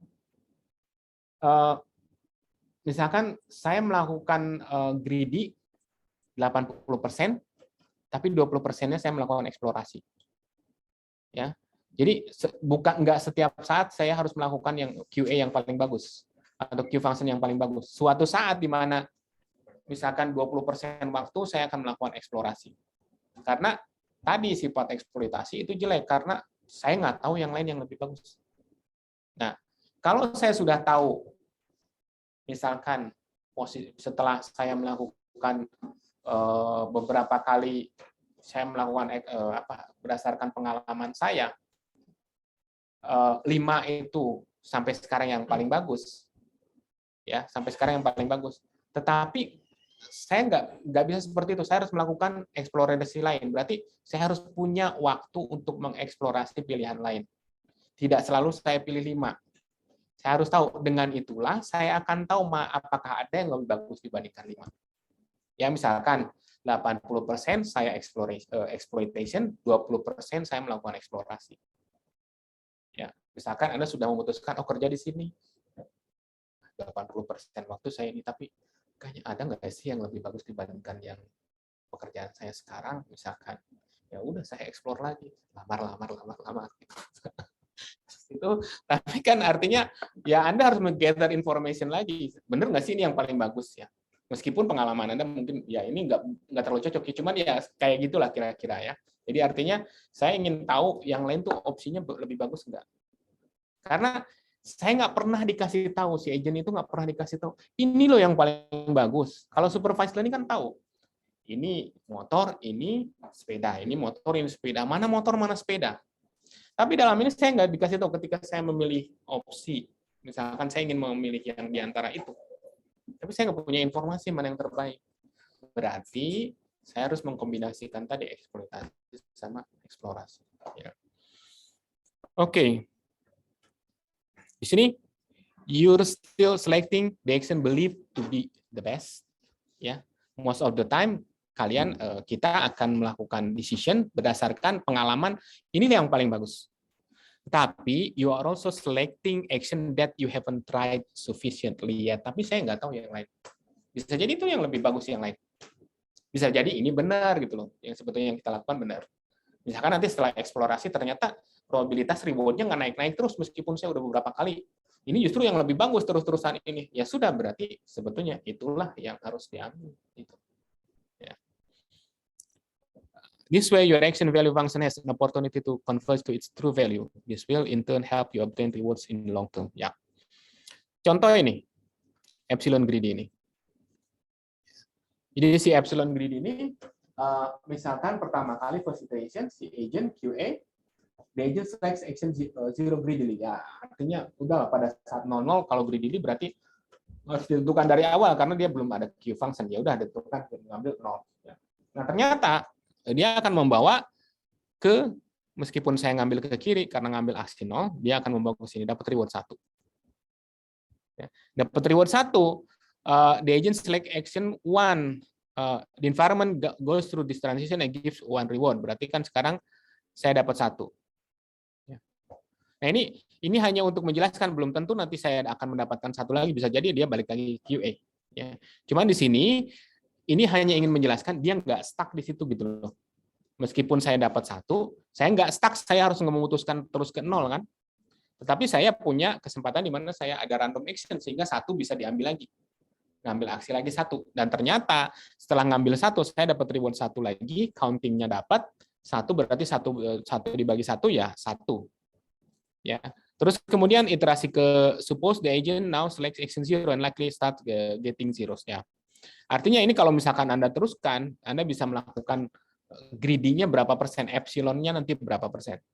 Ya. Kalau misalkan, jadi generate random, kalau misalkan saya punya Q function, Q function-nya mana yang lebih tinggi, berarti 80%, Anda kan bisa generate random variable, ada 2 pilihan, ini 80%-nya, probability kemunculan, misalkan ini, kemunculan angka 0 dan 1, PDF-nya, kalau saya punya random variable antara 0, 1, variable 0, 1, ya, misalnya ini variable, ini angka 0, probabilitasnya berapa? 0,8. Ya. Nah, ini 0. Terus 1 probabilitasnya adalah 0,2. 0,8, 0,2. Nah, dalam hal ini berarti saya akan memilih 0,8% yang Q function-nya paling tinggi, 0,8 atau probabilitas 0,8, dan saya ada kemungkinan secara random saya memilih yang Q function-nya nggak tinggi. Berarti dia bukan hanya berdasarkan Q function yang tinggi, tapi ada waktu di mana dia melakukan eksplorasi. Nah, Pak, gimana kalau pilihannya ada 10? Nah, kalau pilihan 10 atau pilihan lebih dari 2 gini. Atau ya 2 juga bisa. Jadi gini, kalau saya punya Q function yang tinggi, misalkan saya punya pilihan antara 0 sampai 9, ada 10 pilihan. Taruhlah sekarang Q function saya itu yang paling tinggi adalah di 6. Misalkan. Berarti kalau epsilonnya sama dengan epsilon greedy kan ya, epsilonnya adalah 0,1. Artinya apa? Saya memilih 6, itu 0,9 probabilitasnya. Oke. Nah, saya memilih selain 6, probabilitasnya adalah 0,1. Bukan begitu. Jadi ketika saya memilih 6 itu 0,9, memilih kemudian untuk melakukan eksplorasi adalah 0,1. Tapi dalam 0,1 ini, saya memilih random dari 0 sampai 9 termasuk 6. Oke? Jadi 6 pada saat dia eksplorasi, 6 masih dimasukin. Ya. Jadi ketika saya mengatakan epsilonnya 0,1 di antara 10 ini, jadi pada saat saya sudah punya key function 6 paling tinggi, maka saya akan melakukan eksplorasi 10%. Tapi pengertian eksplorasi ini, saya memilih dari angka 0 sampai 9 itu secara uniform. Jadi ada kemungkinan 6 terpilih lagi. 1/6, 1/10 ya. Semuanya 1/10. Tetapi kan ada 90% memungkinkan, ada berapa? Ya, 90% memungkinkan untuk memilih angka lain selain 6 kan ya. Ya, ini adalah epsilon greedy. Jadi 6 masih dimasukin pada saat dia melakukan eksplorasi. Nah, makanya nanti tidak akan tepat dia proporsinya sebesar 90% ya. Karena memang 6 akan lebih sedikit lebih besar. Ya kan karena terpilih lagi nanti gitu loh, ya. Oke. Nah, ada juga strategi lain yang epsilon greedy ini, karena gini, kalau is a strategy that start with high epsilon less than or equal to 1 and decay its value on every step. Artinya gini, epsilon ini kan menandakan probabilitas dia melakukan eksplorasi kan. Tadi 0,1 berarti probabilitas dia melakukan eksplorasi memilih Q function yang lain meskipun ada yang tertinggi itu sebanyak 10%. Nah, kalau pada saat awal, kemungkinan besar paling bagus eksplorasi atau eksploitasi. Pada saat awal. Eksplorasi, karena saya belum pasti Q function yang mana. Maka epsilonnya dibesarin. Berarti saya harus melakukan explore kebanyakan. Ya kan? Taruhlah misalkan, ya udah saya eksplorasi epsilonnya 1 aja. Berarti saya random sekali pada saat ini. Nah, setiap kali sudah dapatin informasi, si epsilonnya saya turunin. Karena saya sudah mendapatkan banyak informasi, berarti kemungkinan untuk melakukan eksplorasi saya turunin kan. Semakin lama epsilonnya mengecil, mengecil, mengecil. Itulah konsep decaying epsilon greedy strategy. Dalam artian saya nggak tetapkan epsilon segitu dulu dari awal, enggak. Tetapi logika yang dipakai di sini apa? Logikanya di sini, kalau saya pertama kali saya eksplorasi karena saya belum tahu informasi apa-apa. Ketika saya dihadapkan dalam kehidupan, saya memilih 10 opsi, saya nggak bisa eksploitasi hanya salah satu. Berarti saya harus melakukan eksplorasi. Dalam artian apa? Saya mencari informasi setiap titik tadi, 10 pilihan tadi. Dengan cara saya melakukan experience. Ya udah, mana yang paling bagus, saya ikutin aja 10-10-nya. Tapi setiap kali itu saya mendapatkan pengalaman, dapat pengalaman, saya nggak usahlah terlalu banyak eksplorasi lagi karena saya udah yakin ada arahnya tertentu. Maka si epsilonnya saya kecilin terus, semakin lama semakin mengecil, mengecil, mengecil.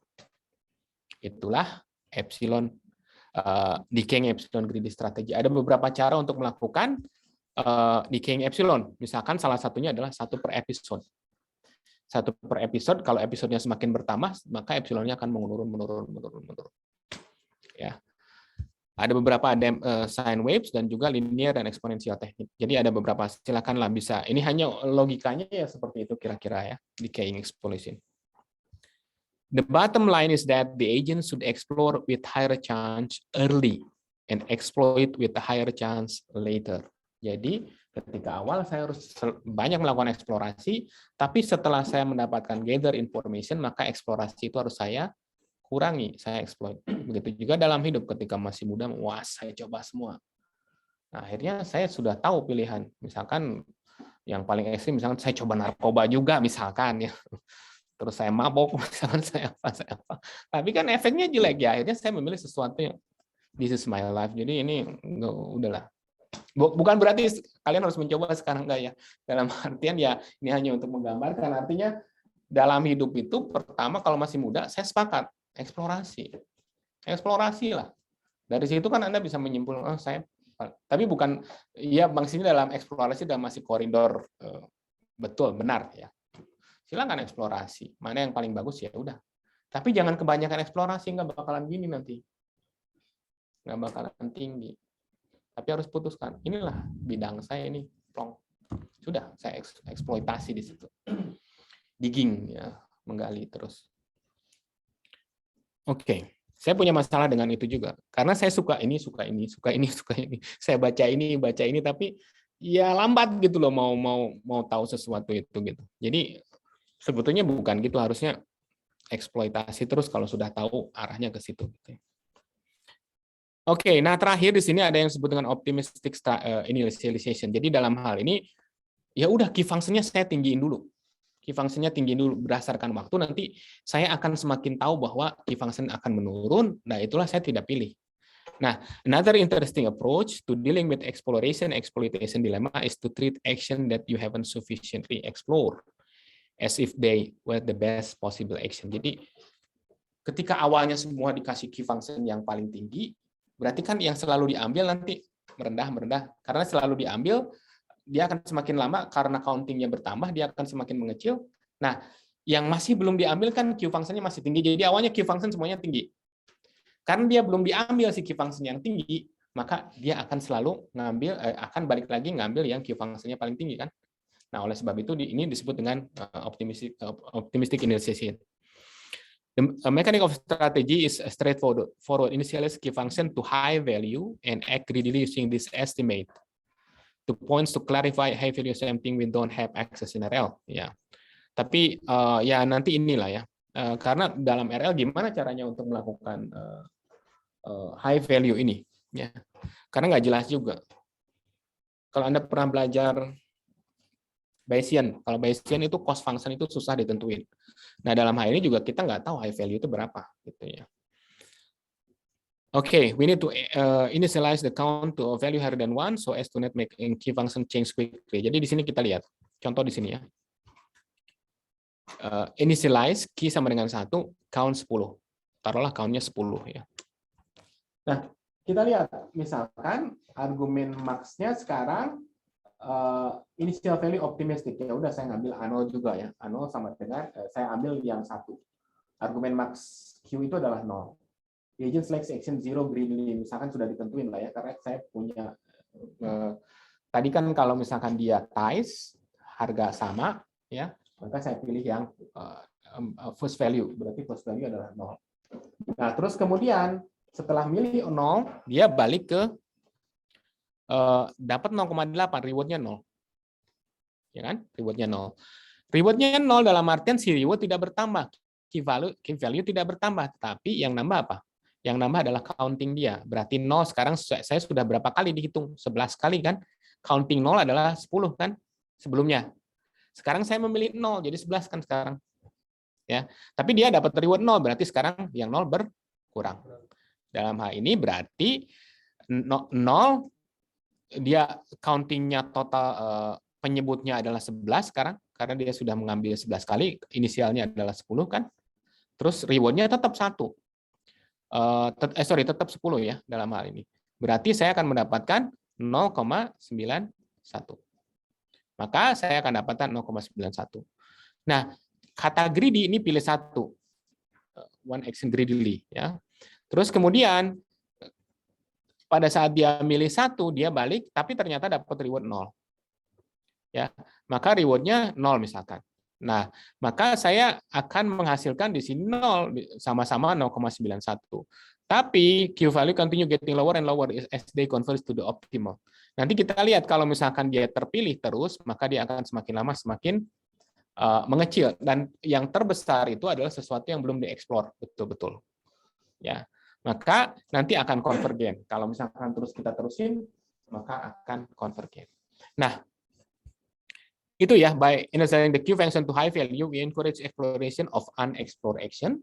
Terus, as the agent interact with the environment, our estimate will start converging to lower. Mana yang paling bagus? Nanti dia akan konvergen ke harga yang memang yang paling optimum. Mana? Maka dia akan selalu memilih itu akhirnya. With the actual highest payoff, ya. But more accurate estimate. Jadi, dia awalnya dia akan selalu memilih yang tertinggi Q function karena itulah yang jarang dieksplor. Tapi dengan waktu dia lama-lama itu akan konvergen ke true value-nya mana yang paling tinggi. Kalau misalkan di 5 dia paling tinggi, nanti lama-lama semua konvergen akan mengecil. Yang 5 justru 5 akan misalkan stay di value tertentu, dia akan yang paling besar di antara itu. Nah, itulah yang paling optimum di 5 itu. Ya. The bottom line is if you are going to act greedily, at least be optimistic. Jadi ya saya optimis yang ambil yang Q function yang inilah kira-kira. Ya, Q function yang ini kira-kira. Oke. Nah, saya inginnya kalau Anda sudah tahu, ya yakinlah saya S2 mah udah tahu lah programmingnya. Ini kayaknya MATLAB nggak terlalu susah ya. Pakai MATLAB, ya ini saya belum wajibkan, mungkin nanti nggak tahu saya. Kita lihat dulu. Ya. Ini gampang ini sebetulnya di MATLAB kalau dibuat yang multi bandwidth ini kan cuma dua atau kalau mau 10 juga boleh. Atau silakan baca-baca. Yang saya tahu, saya install kemarin yang 2022 MATLAB itu sudah ada toolbox-nya reinforcement learning. Coba lihat-lihat. Grid world itu udah ada di situ. Cuman saya belum explore. Tapi kalau kayak gini mah nggak usah pakai toolbox lah. From scratch aja bikin sendiri. Nggak bakalan susah ini. Yakin saya.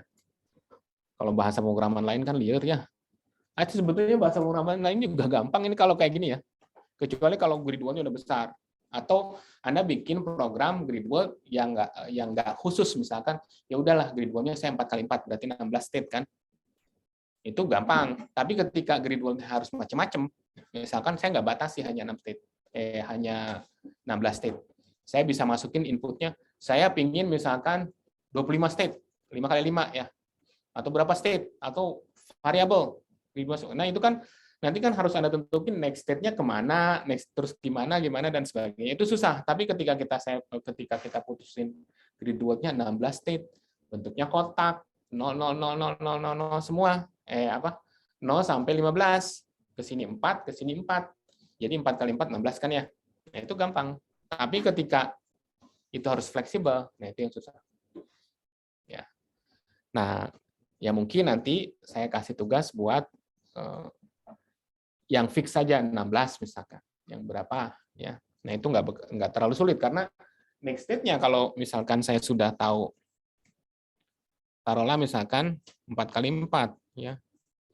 Berarti kan saya sudah tahu sekarang aturan saya atas bawah kiri kanan gitu kan ya. Berarti kan ini 3 kali 3 ya berapa lah ya. Ini anggaplah 4 kali 4 ya. Nah, saya sudah tahu kan kalau misalkan saya di state 1 2 3 4 5 6, ini state 6. Berarti ke atas saya akan ke state ini kan. Ke ini yang suksesnya akan state ini, ke sini akan state ini, ke sini. Tapi kalau disuruh fleksibel kan bingung. Misalkan 16 state itu nggak gini, 16 state itu adalah 2 kali 8 misalkan. Kan itu bingung lagi. Nah, itu yang harus diatur kalau programmingnya ingin tidak fleksibel. Tapi fleksibel kalau yang fix lebih gampang bikinnya. Ya sudah saya bikin array aja misalkan state kalau di 6 berarti ke atas bisanya 2, ke sini kan 5 ya. Ke sini berapa? 7 kan.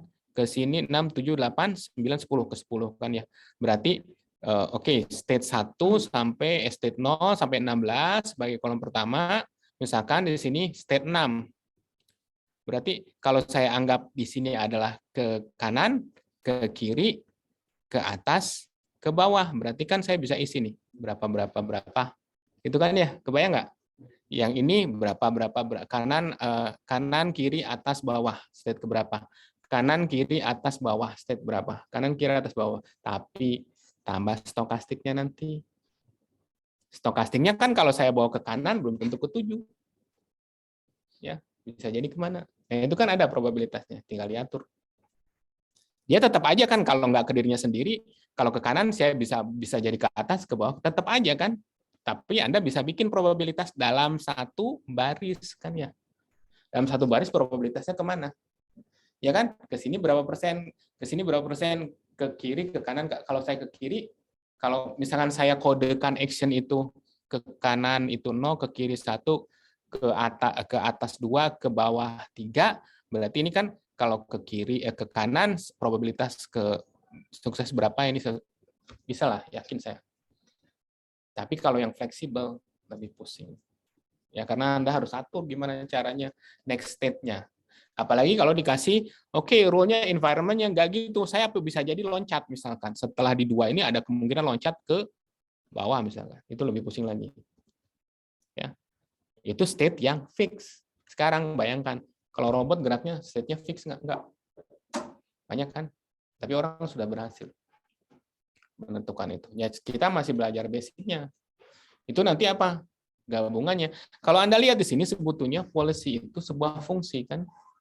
Begitu juga value itu sebuah fungsi. Nah, makanya nanti kita bisa mempelajari, nggak tahu sampai apa nggak, saya juga nggak tahu. Nanti tuh pakai neural network, pakai deep learning. Makanya disebut dengan deep reinforcement learning. Bagaimana saya mengestimasi value dengan menggunakan deep learning. Makanya saya gabungkan deep learning, kita gabungkan deep learning sama reinforcement learning. Makanya ada buku yang membahas deep reinforcement learning. Artinya saya mengestimate value. Sebetulnya kan deep learning itu mengestimasi model. Berarti function. Model itu ada fungsi kan. Function approximation. Jadi saya value, misalkan saya harus kemana itu kan saya bisa estimasi di value yang paling tinggi. Nah, gimana caranya saya tahu yang paling tinggi? Berarti saya harus estimasi. Estimasi pakai apa? Pakai deep learning. Saya harus kemana? Itu ya. Oke. Saya kira sampai sini. Kita lanjutkan. Saya rencana nantilah saya umumin. Rencananya minggu depan kan merah. Nah, saya punya hutang 3 kali, tambah yang depan 4 kali. Nah, oleh sebab itu mungkin nanti saya ingin tahu dulu lah ya. Kemungkinan saya bisa yang tidak ada kuliah hari apa, ya nanti saya bisa ganti itu misalkan. Ya. Hari apa?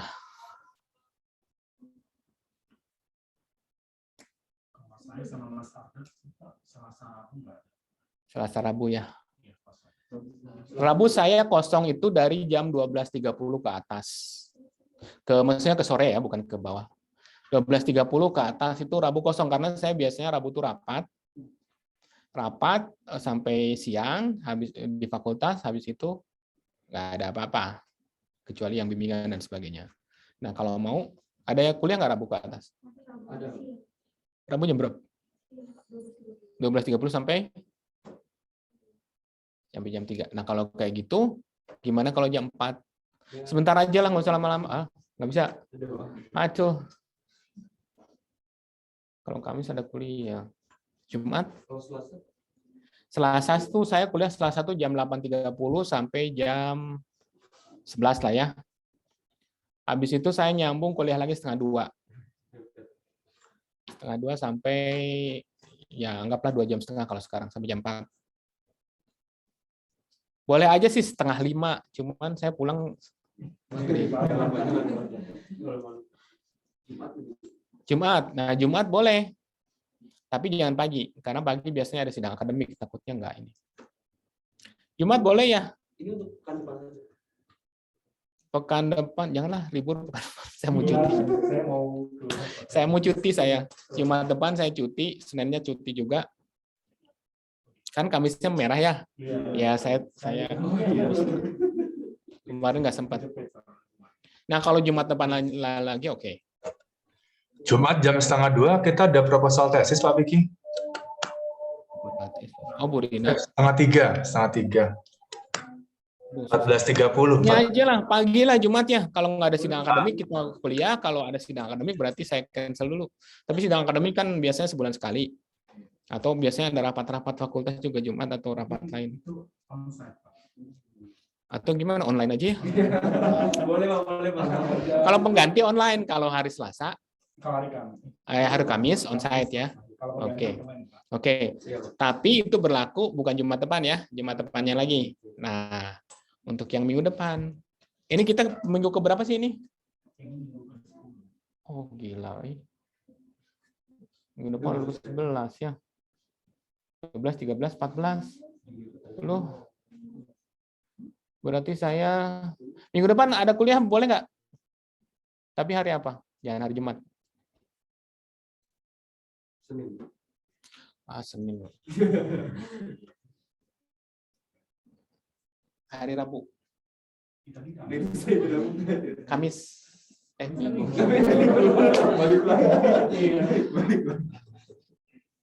Berarti kan saya utang 4 nih sama yang depan. Kan depan merah ya. Udah minggu depannya lagi lah, nggak apa-apa ya. Jadi saya ganti mungkin cuma 3. Jadi total pertemuan kita 13 ya. Nggak apa-apa kan?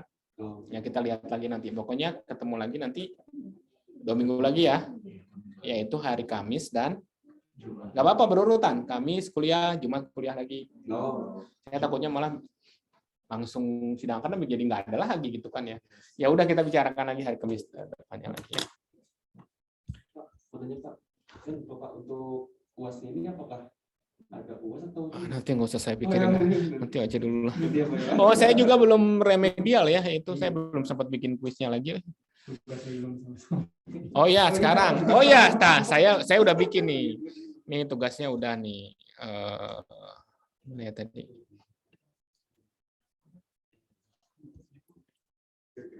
Tugas nih. Oke, gini tugasnya. Ini sudah saya bikin nih tugasnya. Cuman saya belum ada yang salah, belum saya kasih gamma.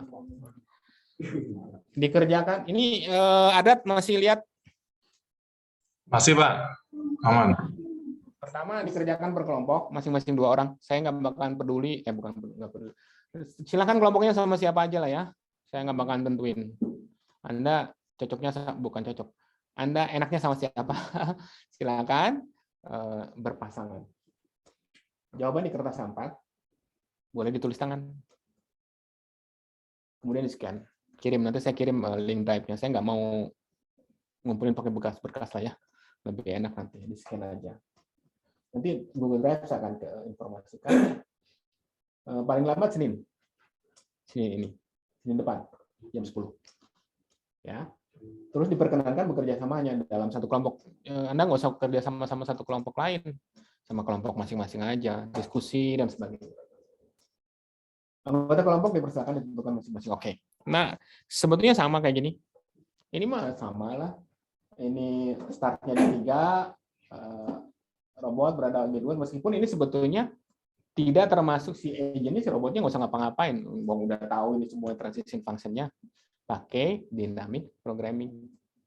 Ya, bukan yang tadi, bukan yang embedded ya, karena di sini sequential. Jadi kita berbicara ini tugas ini yang sequential. Yang kemarin. Nah, cuman di sini saya belum cantumkan gamanya ya. Si discounted-nya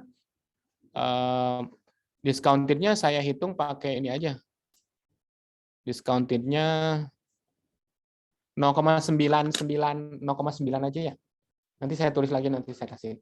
Jadi discounted-nya adalah 0,9 lah ya. 0,9. Nah, tentukan planning horizon dari permasalahan, apakah finite horizon, gampang itu malah. Sebutkan alasannya. Kenapa finite horizon? Kenapa infinite misalkan? Terus kemudian tentukan transition function. Transition function kan Anda sudah tahu ya. S prime yang ini adalah next state, ini state sebelumnya, ini A. Ya, tentukan masing-masing ini. Ya, lihat lagi, lihat di situ. Nah, ini Anda harus buktiin. Ini dari slide kemarin, ini bukti ini. Ini kan masalah probabilitas. Yang tadi probabilitas PDF-nya ditambahin harus sama dengan 1. Tapi kan ini conditional probability, probabilitas bersyarat. Nah, Anda harus belajar ini mengerti, karena kalau enggak bingung. Jadi saya nggak mau Anda nggak. Kadang-kadang orang bisa programming tapi ketika ditanya teori probabilitasnya enggak. Nah ini Anda harus buktiin benar nggak sih setelah Anda hitung masing-masing Q function tadi, ini Anda jumlahin benar nggak 1? Ini bacanya apa? For each S berarti untuk setiap S yang merupakan elemen set dari S besar. Jadi semua state space dalam arti ini state space S besar itu state space. State space itu apa? Terdiri dari S0 sampai S6. Ya. Terus kemudian untuk setiap A, setiap action yang ada. Kalau dalam hal ini actionnya kemana? Ke kanan dan ke kiri. Berarti Anda buktiin ini. Gimana buktiin? Sama dengan 1. Harus terbukti. Anda katakan aja semua untuk misalkan sekarang untuk state S4 transitionnya gimana? Dari ini silakan dari S0 sampai S6 misalkan. Ini kan non terminal state. Ini go terminal state S0 sama S6 ya. Coba lagi transisinya di S0 sama S6 menurut teori apa meskipun terminal state. Ya. Terus S1 sampai S5 kan non terminal state. Ya. Nah, kalau non terminal state berarti kan transition function-nya seperti apa? Nah, jika pada persoalan itu digunakan policy. Yang nomor B jelas ya. Nomor C, jika pada persoalan di atas digunakan policy selalu bergerak ke kanan. Jadi awalnya saya nggak mencari policy optimum dulu. Pokoknya bedanya policy sama plan kemarin kan jelas. Kalau saya plan mulainya dari S3. Kalau plan berarti kan saya hanya menentukan yang kira-kiranya mungkin. Tapi kan plan nggak bisa berjalan kalau tanpa policy itu saya harus beraksi seperti apa setiap state didefinisikan. Nah, oleh sebab itu saya polisinya adalah setiap state saya bergerak ke kanan. Misalkan. Nah, Anda harus evaluasi. Jika pada persoalan di atas digunakan polisi selalu bergerak ke kanan, maka evaluasi polisi tersebut dengan menentukan state value function sampai nggak usah iterasi. Nah, ini perlunya programming. Anda bisa melakukan iterasi sampai dia konvergen. Karena kalau ini manual buat 6 state ya Anda gempor juga satu-satu gitu ya. Makanya ini hanya iterasi sampai kedua. Hanya saya ingin tahu pola pikirnya, hanya supaya jalannya algoritma ini Anda tahu. Kalau setelah jalan algoritma tahu, tinggal ngerti sintaksnya gimana untuk di MATLAB dan sebagainya. Ya. Yang ya harusnya ini konvergensi sampai berapa kali kan, bisa sampai 500, bisa sampai berapa, ditentukan oleh tahu fungsinya. Ya, selisihnya berapa nih sekarang.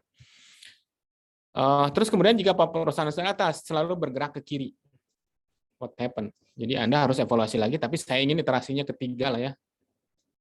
Nanti Anda banding gini, ke kanan sama ke kiri, mana lebih gede value function-nya. Meskipun sampai 2 kali iterasi doang. Misalkan. Kayaknya nggak bakal terlalu jelas kalau 2 iterasi. Nah, sekarang gini, jika dimisalkan policy adalah sebagai berikut, nah sekarang polisinya lain.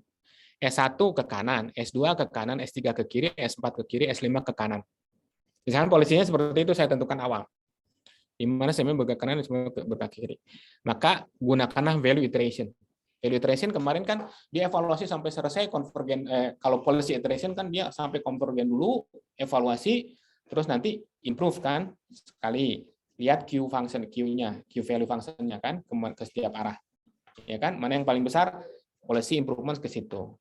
Terus lagi evaluasi lagi dan sebagainya. Tapi ini enggak. Kalau value iteration kan setiap kali dia iterasi dia bisa melakukan evaluasi sekaligus improvement dalam waktu bersamaan. Dan jadi nggak terlalu lama. Nah, jadi Anda perlu iterasi sampai kelima aja. Ya. Kan nggak harus dihitung semua dulu kalau value iteration. Harus dihitung dulu semua state kan. Iterasi pertama, kedua, ketiga, dan sebagainya. Oke?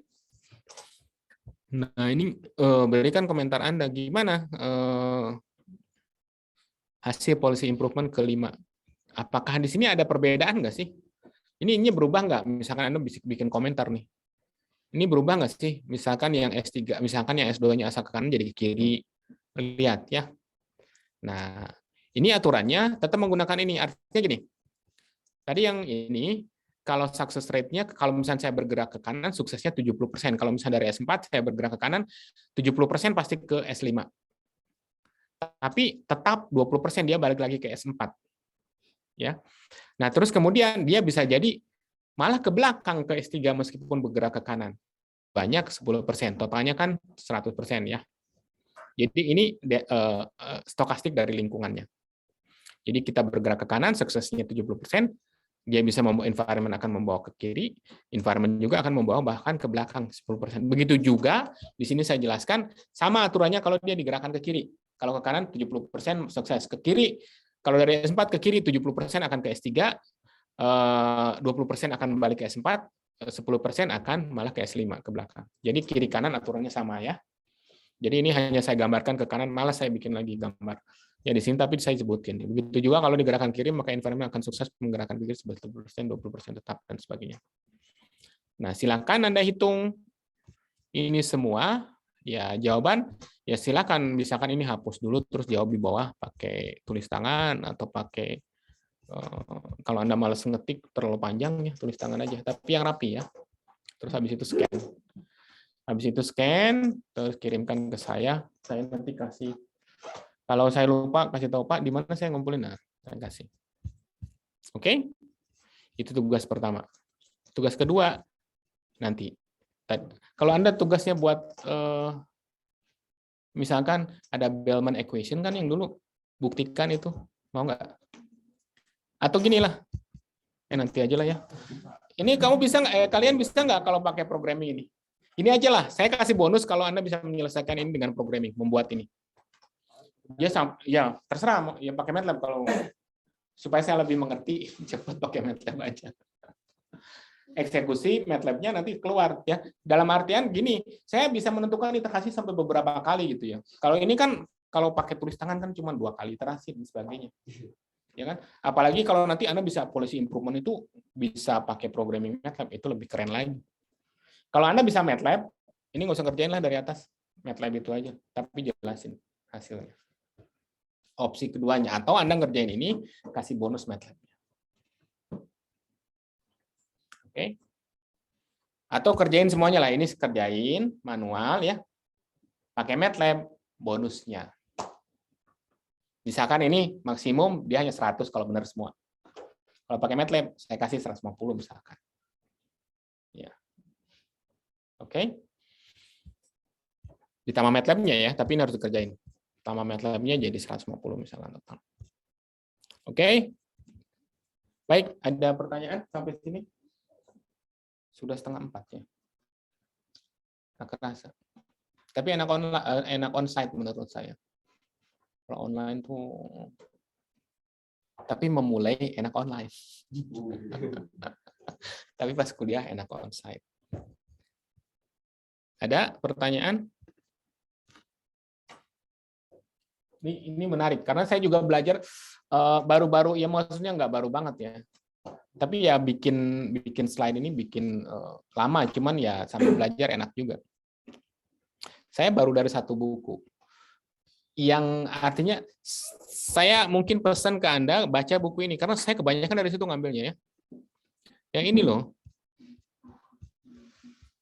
Nih, bagus ini. Daripada Anda bolak-balik ke buku yang lain pusing.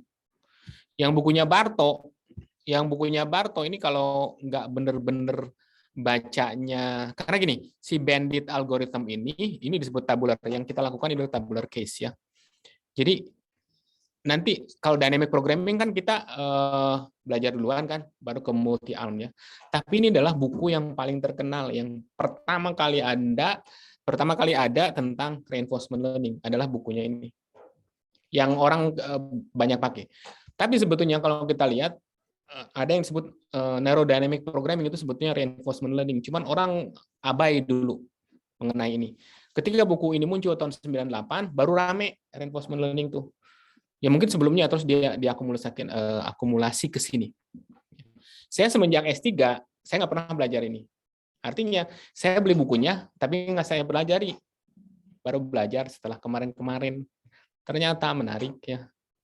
Makanya kemarin pas ditanya Pak Vicky mau, ya udah mau coba. Ya sesuai dengan keinginan saya akhirnya baca. Dan bukan kepaksa, artinya justru saya kedorong buat baca ini setelah ada kuliah ini.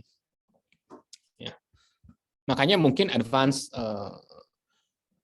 machine learning itu saya arahkan ke reinforcement aja, karena Anda kan sudah belajar juga di statistical learning dan optimization kan ya. Di situ kan Anda dijelasin sampai deep learning-nya kan, ada gradient descent dan sebagainya kan, beberapa algoritma, benar nggak? Di situ. Nah sekarang kita coba ke sini, ke reinforcement learning. Mudah-mudahan, karena kemarin juga ada beberapa anak yang kayaknya ada yang tesisnya ya. Cuman nggak tahu sekarang nggak pernah balik lagi. Nah ini nanti bisa diterapin di banyak hal, bisa ada yang kemarin ke network, malah ada yang pendulum itu ada contohnya. Terus kemudian ada beberapa juga. Nah ini kalau di buku ini yang Barto ini, sebetulnya ini bukunya bagus, banyak direferensi sama orang. Cuman kalau baca pertama kali, nggak tahu Anda, kalau saya merasakan apaan sih gitu awal-awal ya. Makanya ketika saya baca yang ini, enak ini, enak. Makanya ini slide kebanyakan saya copy dari sini. Ya saya arrange saja mana yang saya ambil lah.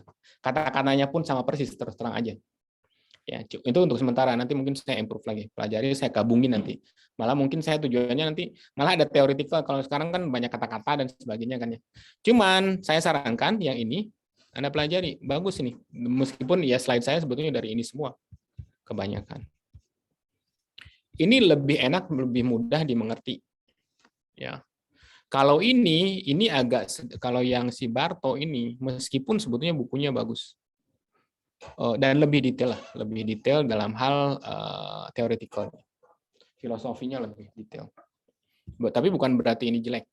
Ada yang pusing lagi tuh yang neurodynamic itu, atau yang keluaran sekarang ada juga reinforcement learning.